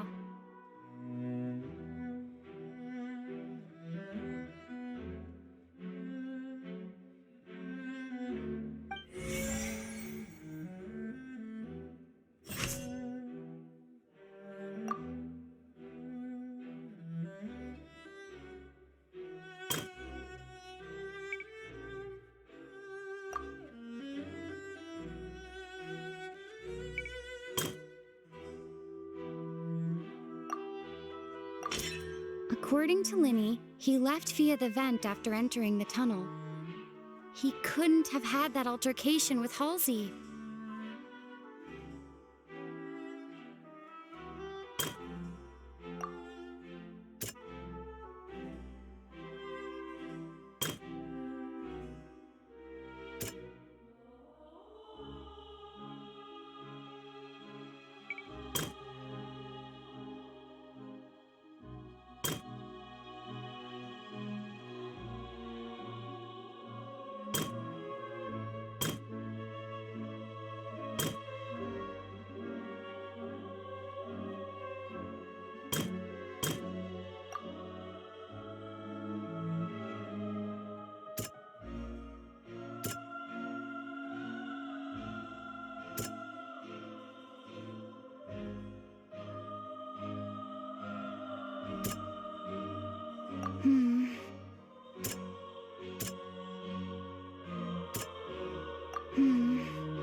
Linny went to the room that contains the Oratrice's core.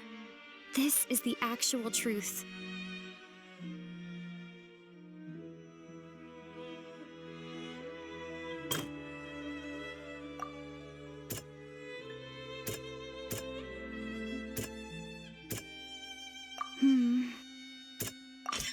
Linny did not...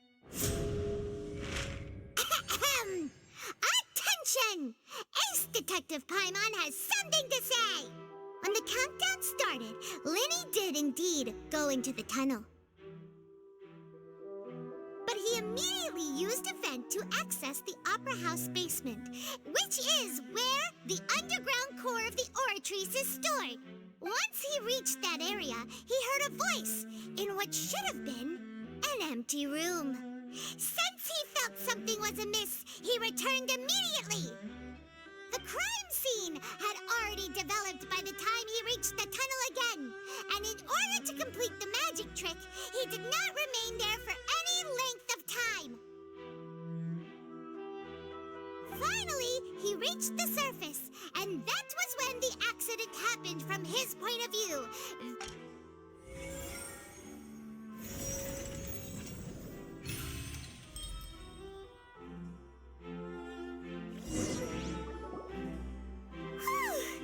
Paimon did it!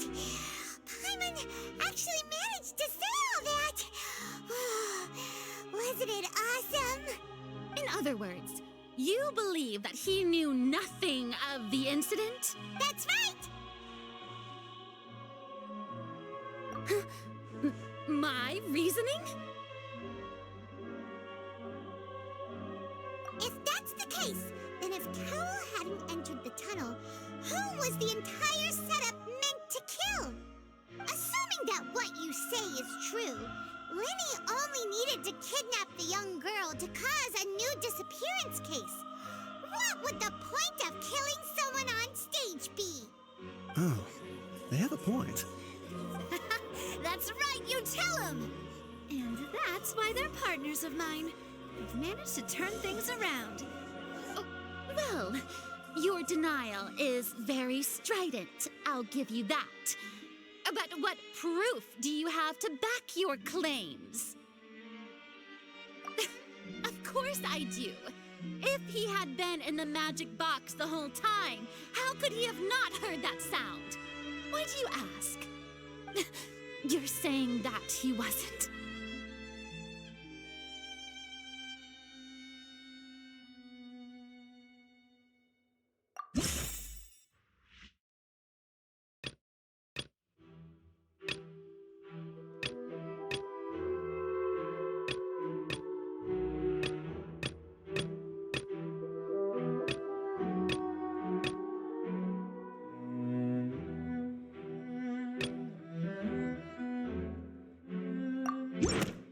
That's right!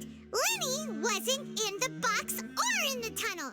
That's why he didn't hear anything strange during the performance. This means that when the crime happened, Lenny had already entered the basement via the vent. The same clue you used to disprove his alibi has now become the best proof! How do you like that? Well played. To think you'd use such logic. Well then, if it wasn't Lenny who committed the crimes, then who was it?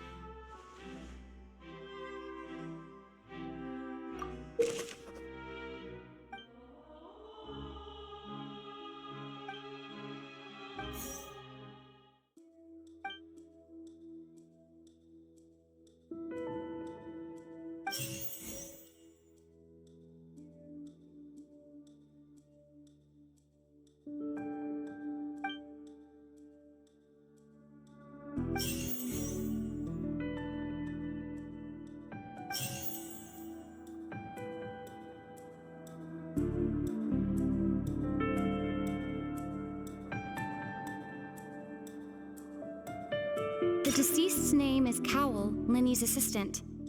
He would have been able to tamper with the equipment. Could there have been a third person involved? Is that really a possibility? Halsey is the missing person and an ordinary audience member. Or did she have her own scheme all along? The deceased's name is Cowell.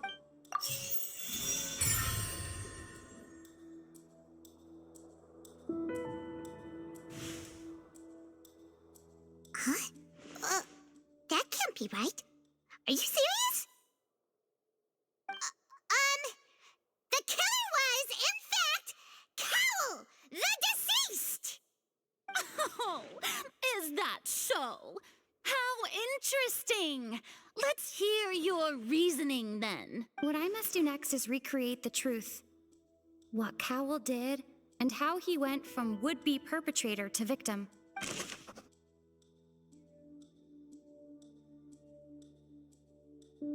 No one entered or left the opera house through its entrances. So, where would the criminal have wanted to take Halsey?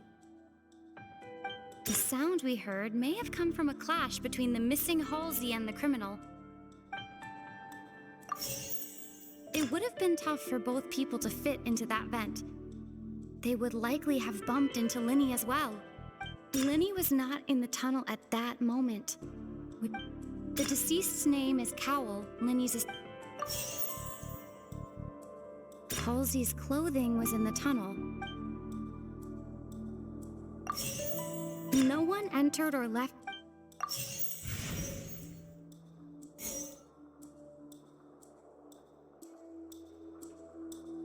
The deceased's name is Cowell. Halsey's clothing was in the tunnel. Lenny was not in the tunnel at... It would have been tough for both people to fit. The deceased's name is Cowell. The sound we heard may have...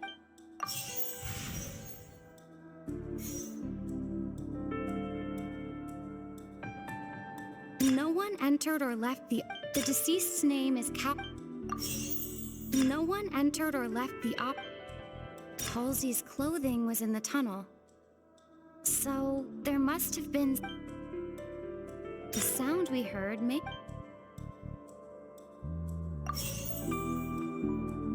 The deceased's name is Cowl.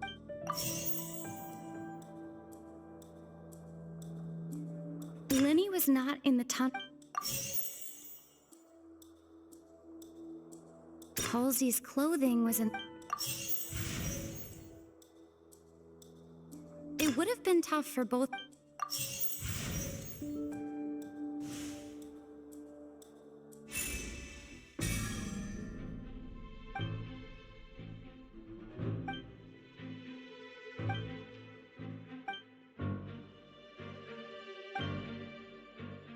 What's wrong, Traveler? Are you still having trouble figuring things out? I see how it is. So this was all just a bluff. And here I thought you had something to show for it. But it seems you're still far from the truth. Look, since we're at a dead end, why not consider a different track? Just like the trick as it transpired, the end result must have been utterly different from the magician's initial design. If only we knew how Halsey disappeared. Well, that would be nice, but the tunnel only has 3 exits, and none of them seem very likely. And it's not like this is a magic trick where you can just make a real live person disappear. You know, like you did from that water tank, Lynette. Excuse my interruption, dear opponents, but do you not see that the crowd is growing impatient? There is no greater sin in this opera house than an awkward delay in the performance.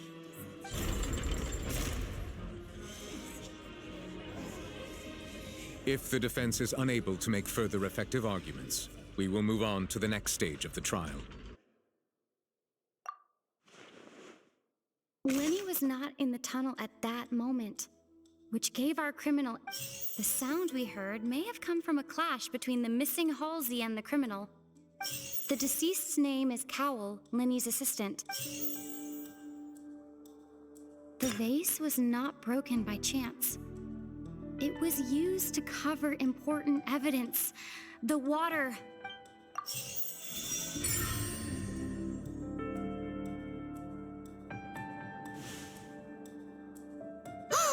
Paimon gets it! It all comes together if Halsey disappeared instead of being kidnapped. Lynette escaped from the water tank, vanishing gradually and leaving only clothes behind. If there's a similar method where a person could be transformed into water... Just a moment, please. I do hope you know how preposterous you sound at the moment. How could a person ever be transformed into water? This is reality we're talking about here, not some magic trick. Must we really? I should think that of anyone. Your friend Linny already knows this truth very well. Magic tricks are ultimately just illusions and misdirection. But Halsey's disappearance is very real. We're talking about 2 completely different things. Even so, I trust the Traveler's judgment. The truth must be out there somewhere. Perhaps some new line of reasoning may open if we try to gather all the focal points that don't make sense. Since Cal was the deceased, we haven't placed much attention on him. But given that we aren't making much progress with the case, it wouldn't hurt to have a look at his belongings, would it? People really do come up with all sorts of harebrained schemes when at the end of their rope. The way I see it, your suggestion that we broaden the scope of our investigation is nothing but a tactic for stalling the trial. Nevertheless, I believe that this is a reasonable request on the part of an attorney. Since the trial does indeed appear to be at an impasse, I believe that additional evidence may help us make more progress. Guards, please step into the lounge and examine the personal effects of the deceased, Cowl. We are still examining the items, but we have already made critical progress that we feel must be shared with everyone post-haste. We discovered several test tubes of fluid within Cowl's baggage, each labeled separately. The notebook in his backpack claims that these fluids are... water from the primordial sea. The primordial sea? The note's contents also indicate that Cowell belonged to an organization that sells illegal drugs and that he had an accomplice. The notebook has many entries concerning safe usage of these fluids, in which the keyword dissolve appears many times.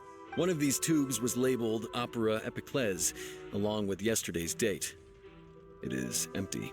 The notes also state that these dissolution properties work exclusively on people from Fontaine.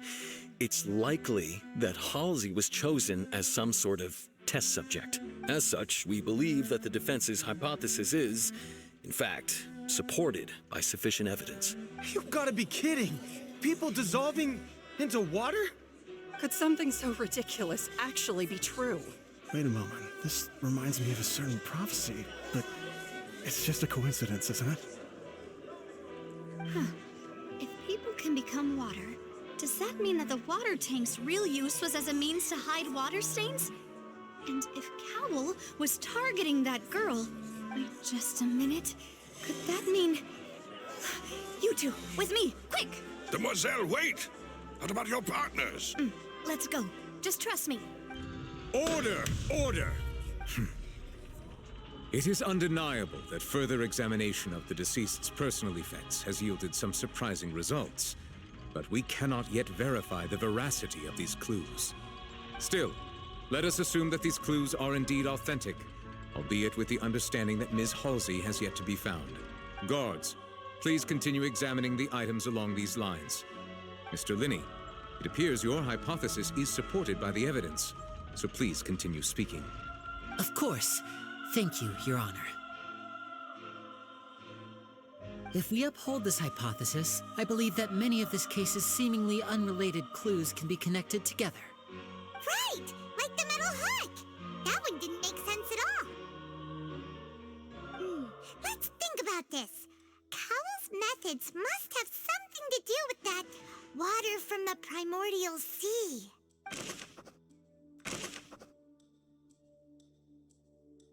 The deceased's name is Cowell.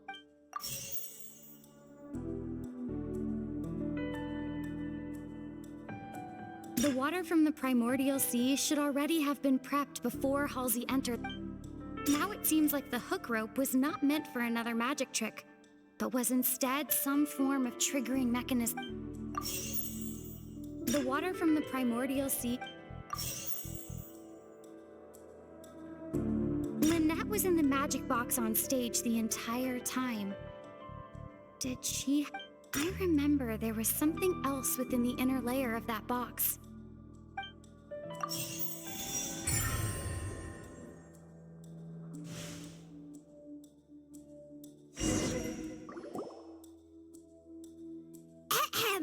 It's Ace Detective Paimon's time to shine again! In the original plan, Cowell would tamper with the water tank rope and the number selector securing his target. When the magic box containing Halsey was lowered, the metal hook would retract gradually and pierce the balloon at the top of the box. When the balloon attached to the box popped, the water from the primordial seed inside it would pour down and dissolve Halsey.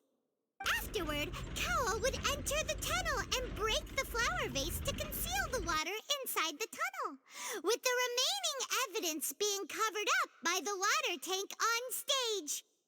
But he encountered something unexpected in the tunnel and wound up being fatally hit by the same water tank he meant to use to cover his tracks.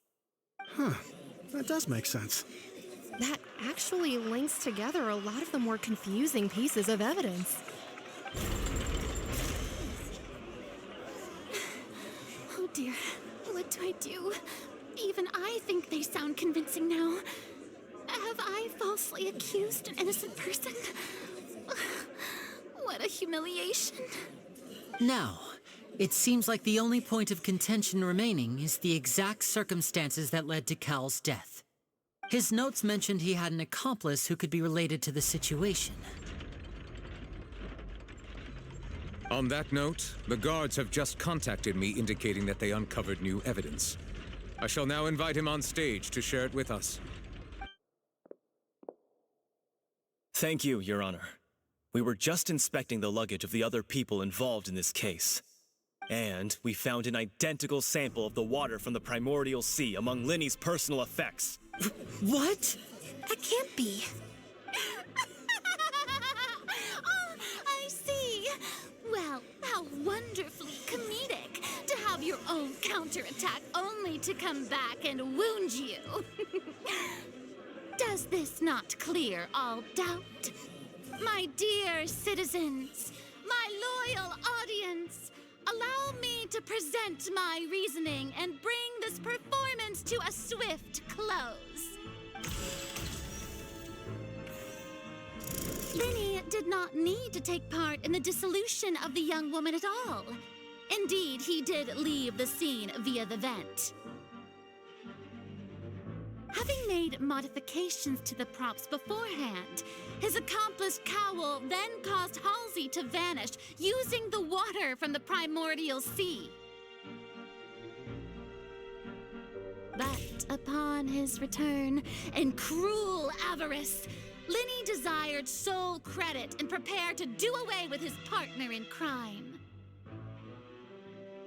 Ultimately, he knocked Cowell out, and the tool meant to cover the crime up also became a murder weapon. Now, as much as I regret having come to such a viciously straightforward conclusion, it does seem that the famed Fatui is quite the cold-blooded and ruthless organization.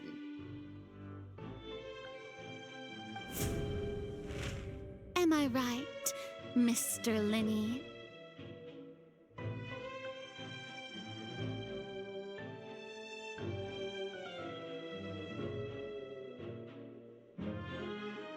We've used up all the evidence we collected. There's no way for us to make a rebuttal here. Is this the end of the road? Oh no! Paimon can't think of anything either. It doesn't look like there's any way around this. Seems using the water as new evidence was too good a move. Why did this have to happen now? I think we've all seen enough now, and we have ample witnesses to my flawless reasoning. I believe this is indeed the finale. Now then, my good, noble Chief Justice, should we not, in your view, move... Excuse me, everyone, but I must interject. Miss, I must ask you not to shout and to respect the ongoing legal proceedings. Oh, come on. Don't be hasty. I have a good reason for interrupting, you know. Now, would anyone here like to take a little break from all this debate and see a little magic?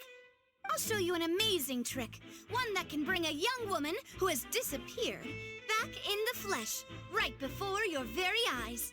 Please, do the honors, Mr. Linny, if you would be so kind. What in the world is she saying? No offense, miss, but miracles like that are beyond my scope as a magician. Come on now, don't be silly. Magic is all about misdirection, isn't it? It often conceals the truth while presenting a fascinating illusion. But once everyone believes the illusion, can't magic reveal the truth to them once again? And wouldn't such a trick be the most marvelous finale to today's performance? Come on, Lenny and Lynette. Give it another go. Don't worry. Spina di Rasula has made the necessary arrangements on your behalf.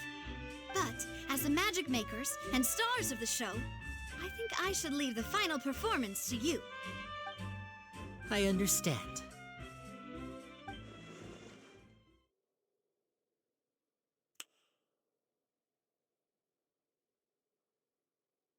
And voila!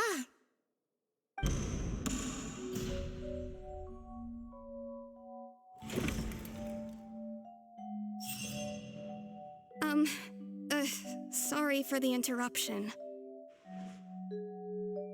Wait, isn't that Halsey? So the whole thing about people dissolving wasn't true after all? To be clear, I'm only here because this person told me that if I testified, the merit of doing so would lessen my sentence. I was hiding outside this room listening to the proceedings because I was afraid that I would be the one put on trial.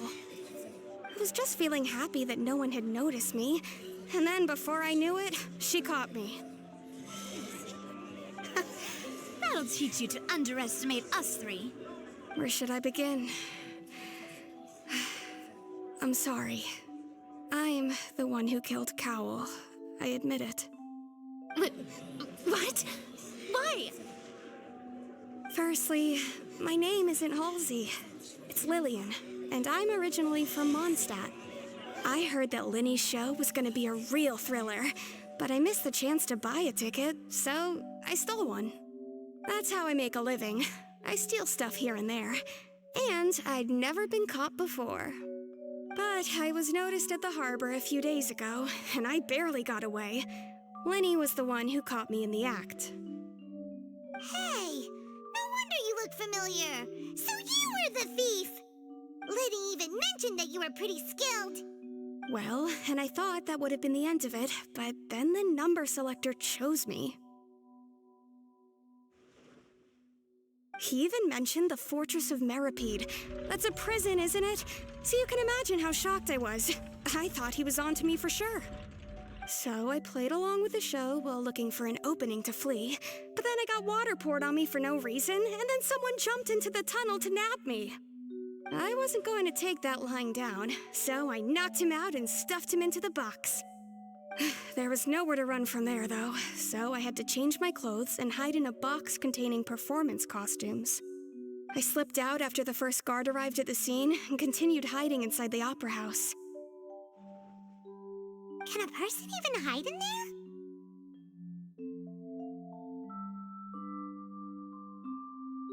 But I swear I didn't know that the water tank would fall down. Really, I swear it. Had I known that, I wouldn't have put him in the magic box. I may be a thief, but I'm no killer. Well, that makes everything pretty clear now, doesn't it? This time, we need to tell the entire story from Lillian's perspective.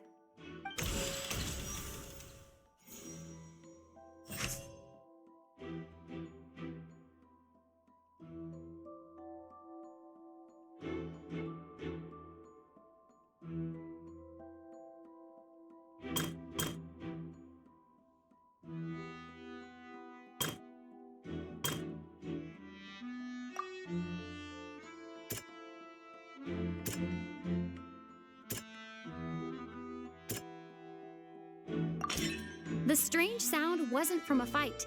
It was Lillian's attempt to break out when she was frightened.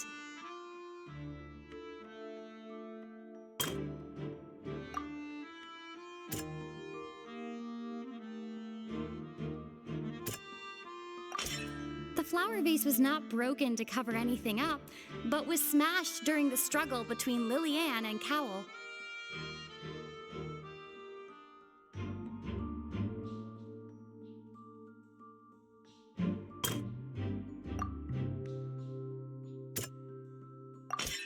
Lillian was And it's Ace Detective Paimon time! Having been selected out of the blue, Lillian panicked. Her panic only intensified after she entered the tunnel and had water poured on her head. So she kicked the door open, producing the thud we all heard. Hearing the commotion, Cowl leapt into the tunnel, only to discover that Lillian had not dissolved. He did not know that Lillian was not from Fontaine, but was a thief who made her way in by stealing a ticket. Mistakenly believing that the water from the primordial sea needed time to take effect, he tried to force Lillian back into the box. The two broke the flower vase during the struggle, but Lillian came out on top. With no way of escaping, she changed her clothes and hid in the costume trunk until the performance ended.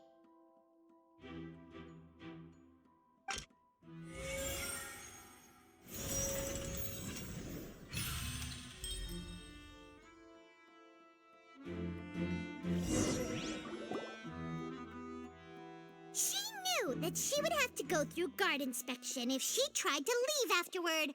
So, she has been trapped in the Opera House these last 2 days. She had already become desperately hungry by the time we were chatting over macarons. So, she swiped 2 of them right under our noses. Talk about a sneaky thief. At this point, all the events that happened in the tunnel have now come to light. Ah, so that's the whole story. Bravo! Bravo! Now then, Lady Farina, do you wish to speak against the defense's statements? Please answer the question, Lady Farina. Also, if I may add, the trial has not yet ended. As such, I request that the prosecution not leave the room before the proceedings have concluded. What? Are you reading my mind now? No, I have no further arguments. I admit defeat. But really, could you at least have left me with some dignity? Wow, look at that! She's like a deflated balloon now. If there are no objections, then as the Chief Justice of Fontaine, I shall once again repeat the full sequence of events. The actual perpetrator of the serial disappearances, Cowell, selected his next victim from the audience reservation list. With some modifications to the selector, he could ensure that the pre-selected young woman would be chosen. To cover up any evidence while committing the deed, Cowell thought of allowing the water tank to fall, which would conceal the water left behind after the young woman was dissolved. He also tampered with the rope suspending the water tank, using the fireworks at the end of the performance to cause the tank to drop and hide the watermarks. He poured the water from the primordial sea into a balloon during the preparation of the magic box and stuck it to the box's lid. Finally, he passed the prepared hook on a rope through the gap in the magic box's door when bringing the young woman to said box. When the magic trick officially began, the box containing the woman was lowered into the tunnel, tightening the hook rope and bursting the balloon containing the water. If all had gone to plan, the young woman would be dissolved at this time. However, Lillian was not from Fontaine and thus fled the box with a loud noise. Realizing that there was trouble, Cowell entered the tunnel and met Lillian. Thinking that the waters had not yet taken effect, he decided to proceed. However, his opponent was more capable than he thought, and he was overcome, knocked unconscious, and placed into the magic box, and thus became his own final victim. Lillian, according to her own statements, then changed clothes and hid until the performance ended, before hiding in other parts of the opera house. As for Linny, he was in the underground structures within the opera house, and was thus ignorant of these happenings. From this reconstruction of events, we can conclude that Linny, the accused, is in fact innocent. Hooray, Linny and Lynette! Amazing! While there is much in Linny and Lillian's conduct that should still be investigated separately, this case, at least, can be handed over to the Oratrice to make the final decision.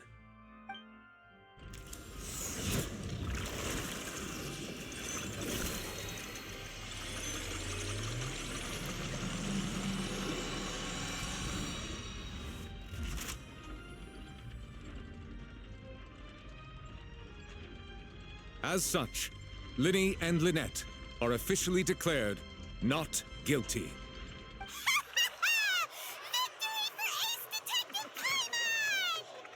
Great work, partners. Thank you all. Thank you so much. Next, I think we deserve an explanation, Guard Vaughn. How did you find the water from the primordial sea in Linny's baggage? Right! Your discovery caused me to make a serious mistake, you know.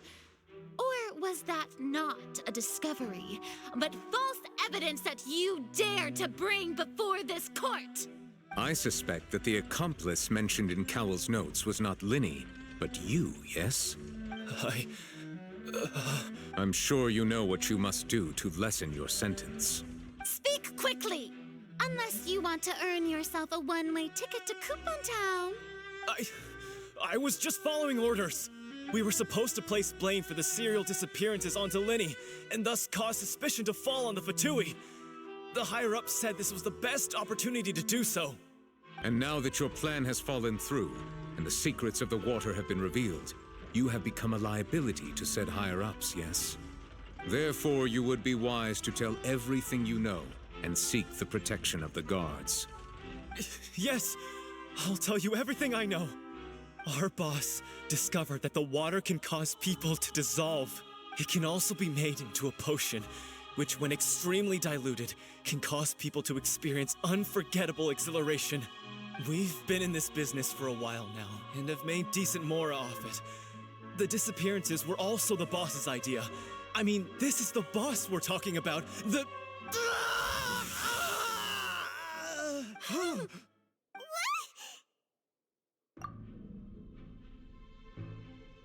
And now he can no longer talk. Such ruthlessness. I shouldn't have expected any less of them. An outrageous act. All present, please submit to inspection immediately.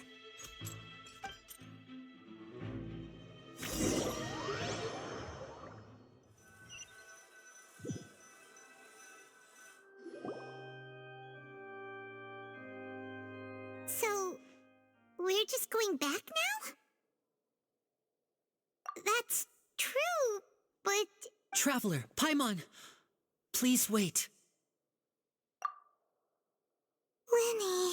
I know you may not want to speak to me right now. Maybe you don't even want to look at me. But still, let me thank you again for defending me to the end, even after you learned that I'm a member of the Fatui. I guess. But regardless, I'd like the opportunity to set things straight. I didn't approach you with any ulterior motives or ill intent. I've spoken to you as myself, just plain Linny this entire time. As for why I'm a Fatus, it's because the goals of the House of the Hearth align with those of an orphan like me. That's all. That was how Father, who you might know as the Knave, approached recruiting us back then too. The Knave? The one who controls the House of the Hearth? She's your father? That's right. And since we're here, I was wondering, would you mind hearing a story? It's about my past. Back when our parents first died, Lynette and I were left wandering the streets. To survive, I took to surreptitiously observing an older street performer who did magic. It took me several days to figure out how he pulled off his amazing tricks. I took my sister through several streets until we found a crowded corner, and we began to perform magic tricks there.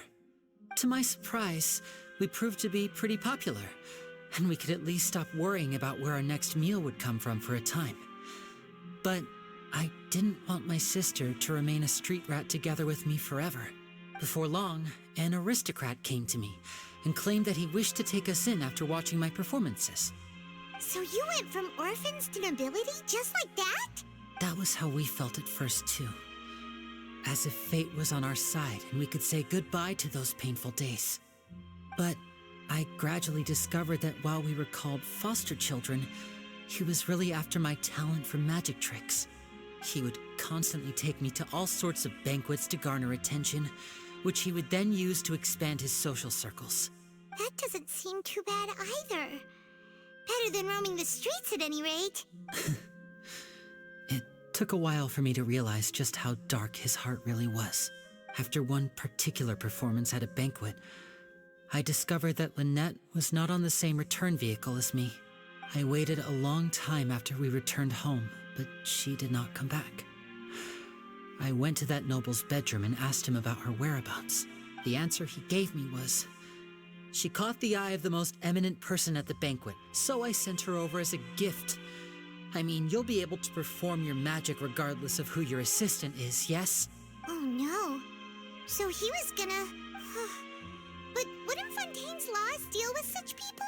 As far as outsiders are concerned, this is a relationship akin to adoption or foster care, and they have their ways of escaping the eye of the law. I managed to ferret out the location of the mansion of that so-called eminent person and hurried through the night. But by the time I leaped over the walls, avoided the guards, and made my way in, All I saw was the moonlit ground covered in blood, and the knave standing there in the darkness. So, she'd already taken care of that guy. That's right. She had rescued my sister before she could come to any harm, and had even discovered several girls hidden in a basement, all of them orphans. Father, the knave, might have seen something in me, and so she made me an offer. The House of the Hearth welcomes you, for your interests align with ours. Here, none will ever betray you. Indeed, betrayal shall never be permitted here. I was hesitant to trust her. I had just been betrayed by nobles. But she was also quick to destroy the noble who had taken us in at first, giving us back our freedom. Oh, so that's how the two of you joined the House of the Hearth. She has her own plans. She has gained permission from the Tsaritsa to first use the Gnosis' power once she obtains it. She plans to use it to find a way to break the prophecy and save Fontaine. So, she believes in that prophecy too? That's right. The whole House of the Hearth is currently working to combat that crisis. Today's case has also proven that people from Fontaine can indeed dissolve into some sort of water, thus further supporting the prophecy. All of us house members here, Lady Arlecchino herself included, are from Fontaine. We won't give up on defending our homeland. To us orphans, the only connection we have left to this world, apart from our family, is our homeland. So, from small deeds like distributing magic pockets to huge schemes like stealing a Gnosis, everything is aimed at dealing with that prophecy. It's all right. I understand. The only thing I can do is relate all this to you. I just hope you can understand that even as a member of the House, I have never stopped making my own decisions, and that I believe what I'm doing is right. If you should need anything at all in the future, feel free to find me. I will do my best to help you, as plain Linny.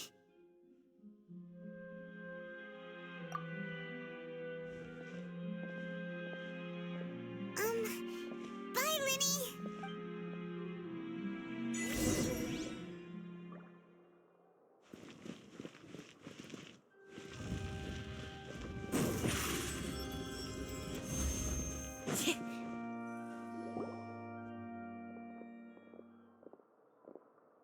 Hey there. What was with the disappearing act you pulled right as the trial ended? Were you looking for us, Navia? Well, this whole thing isn't exactly over, is it? I do feel that we're getting closer to solving the serial disappearances case, though. Don't you think so, too? Huh? What's wrong, my dear partner?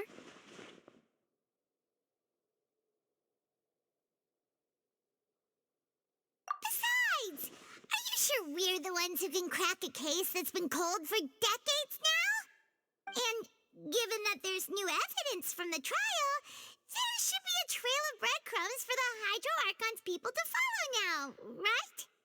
Ah. I see. Well, I won't lie. I'm a little shocked to hear that from you. But I suppose you are just travelers who have only arrived in Fontaine after all. Sorry. I might have been too presumptuous. Don't say that, Navia. Ah, and we were having so much fun investigating with you, too. It was like having new waters flowing into a stagnant mire, causing new hope to spring forth, and the reflection in the murk to become clearer. Well, sorry about that. I'm a bit prone to nostalgia. Don't mind me. Wait, shall we have a farewell meal? You know, to commemorate our time as partners? Huh? Do we really need to get that formal? Well, guess you really did treat us as partners, huh? Well, I'd just like to have a proper ending to every important memory. That way there are no regrets later. Anyway, it would just be a meal, so it shouldn't take up too much of your time. You don't have to twist Paimon's arm. If Boss Navia's treating, count Paimon in! Oh, wonderful. In that case, why don't we return to the court of Fontaine and head to the Hotel de Boer? I believe we'll make it just in time for dinner. All right, then. Let's have our farewell meal.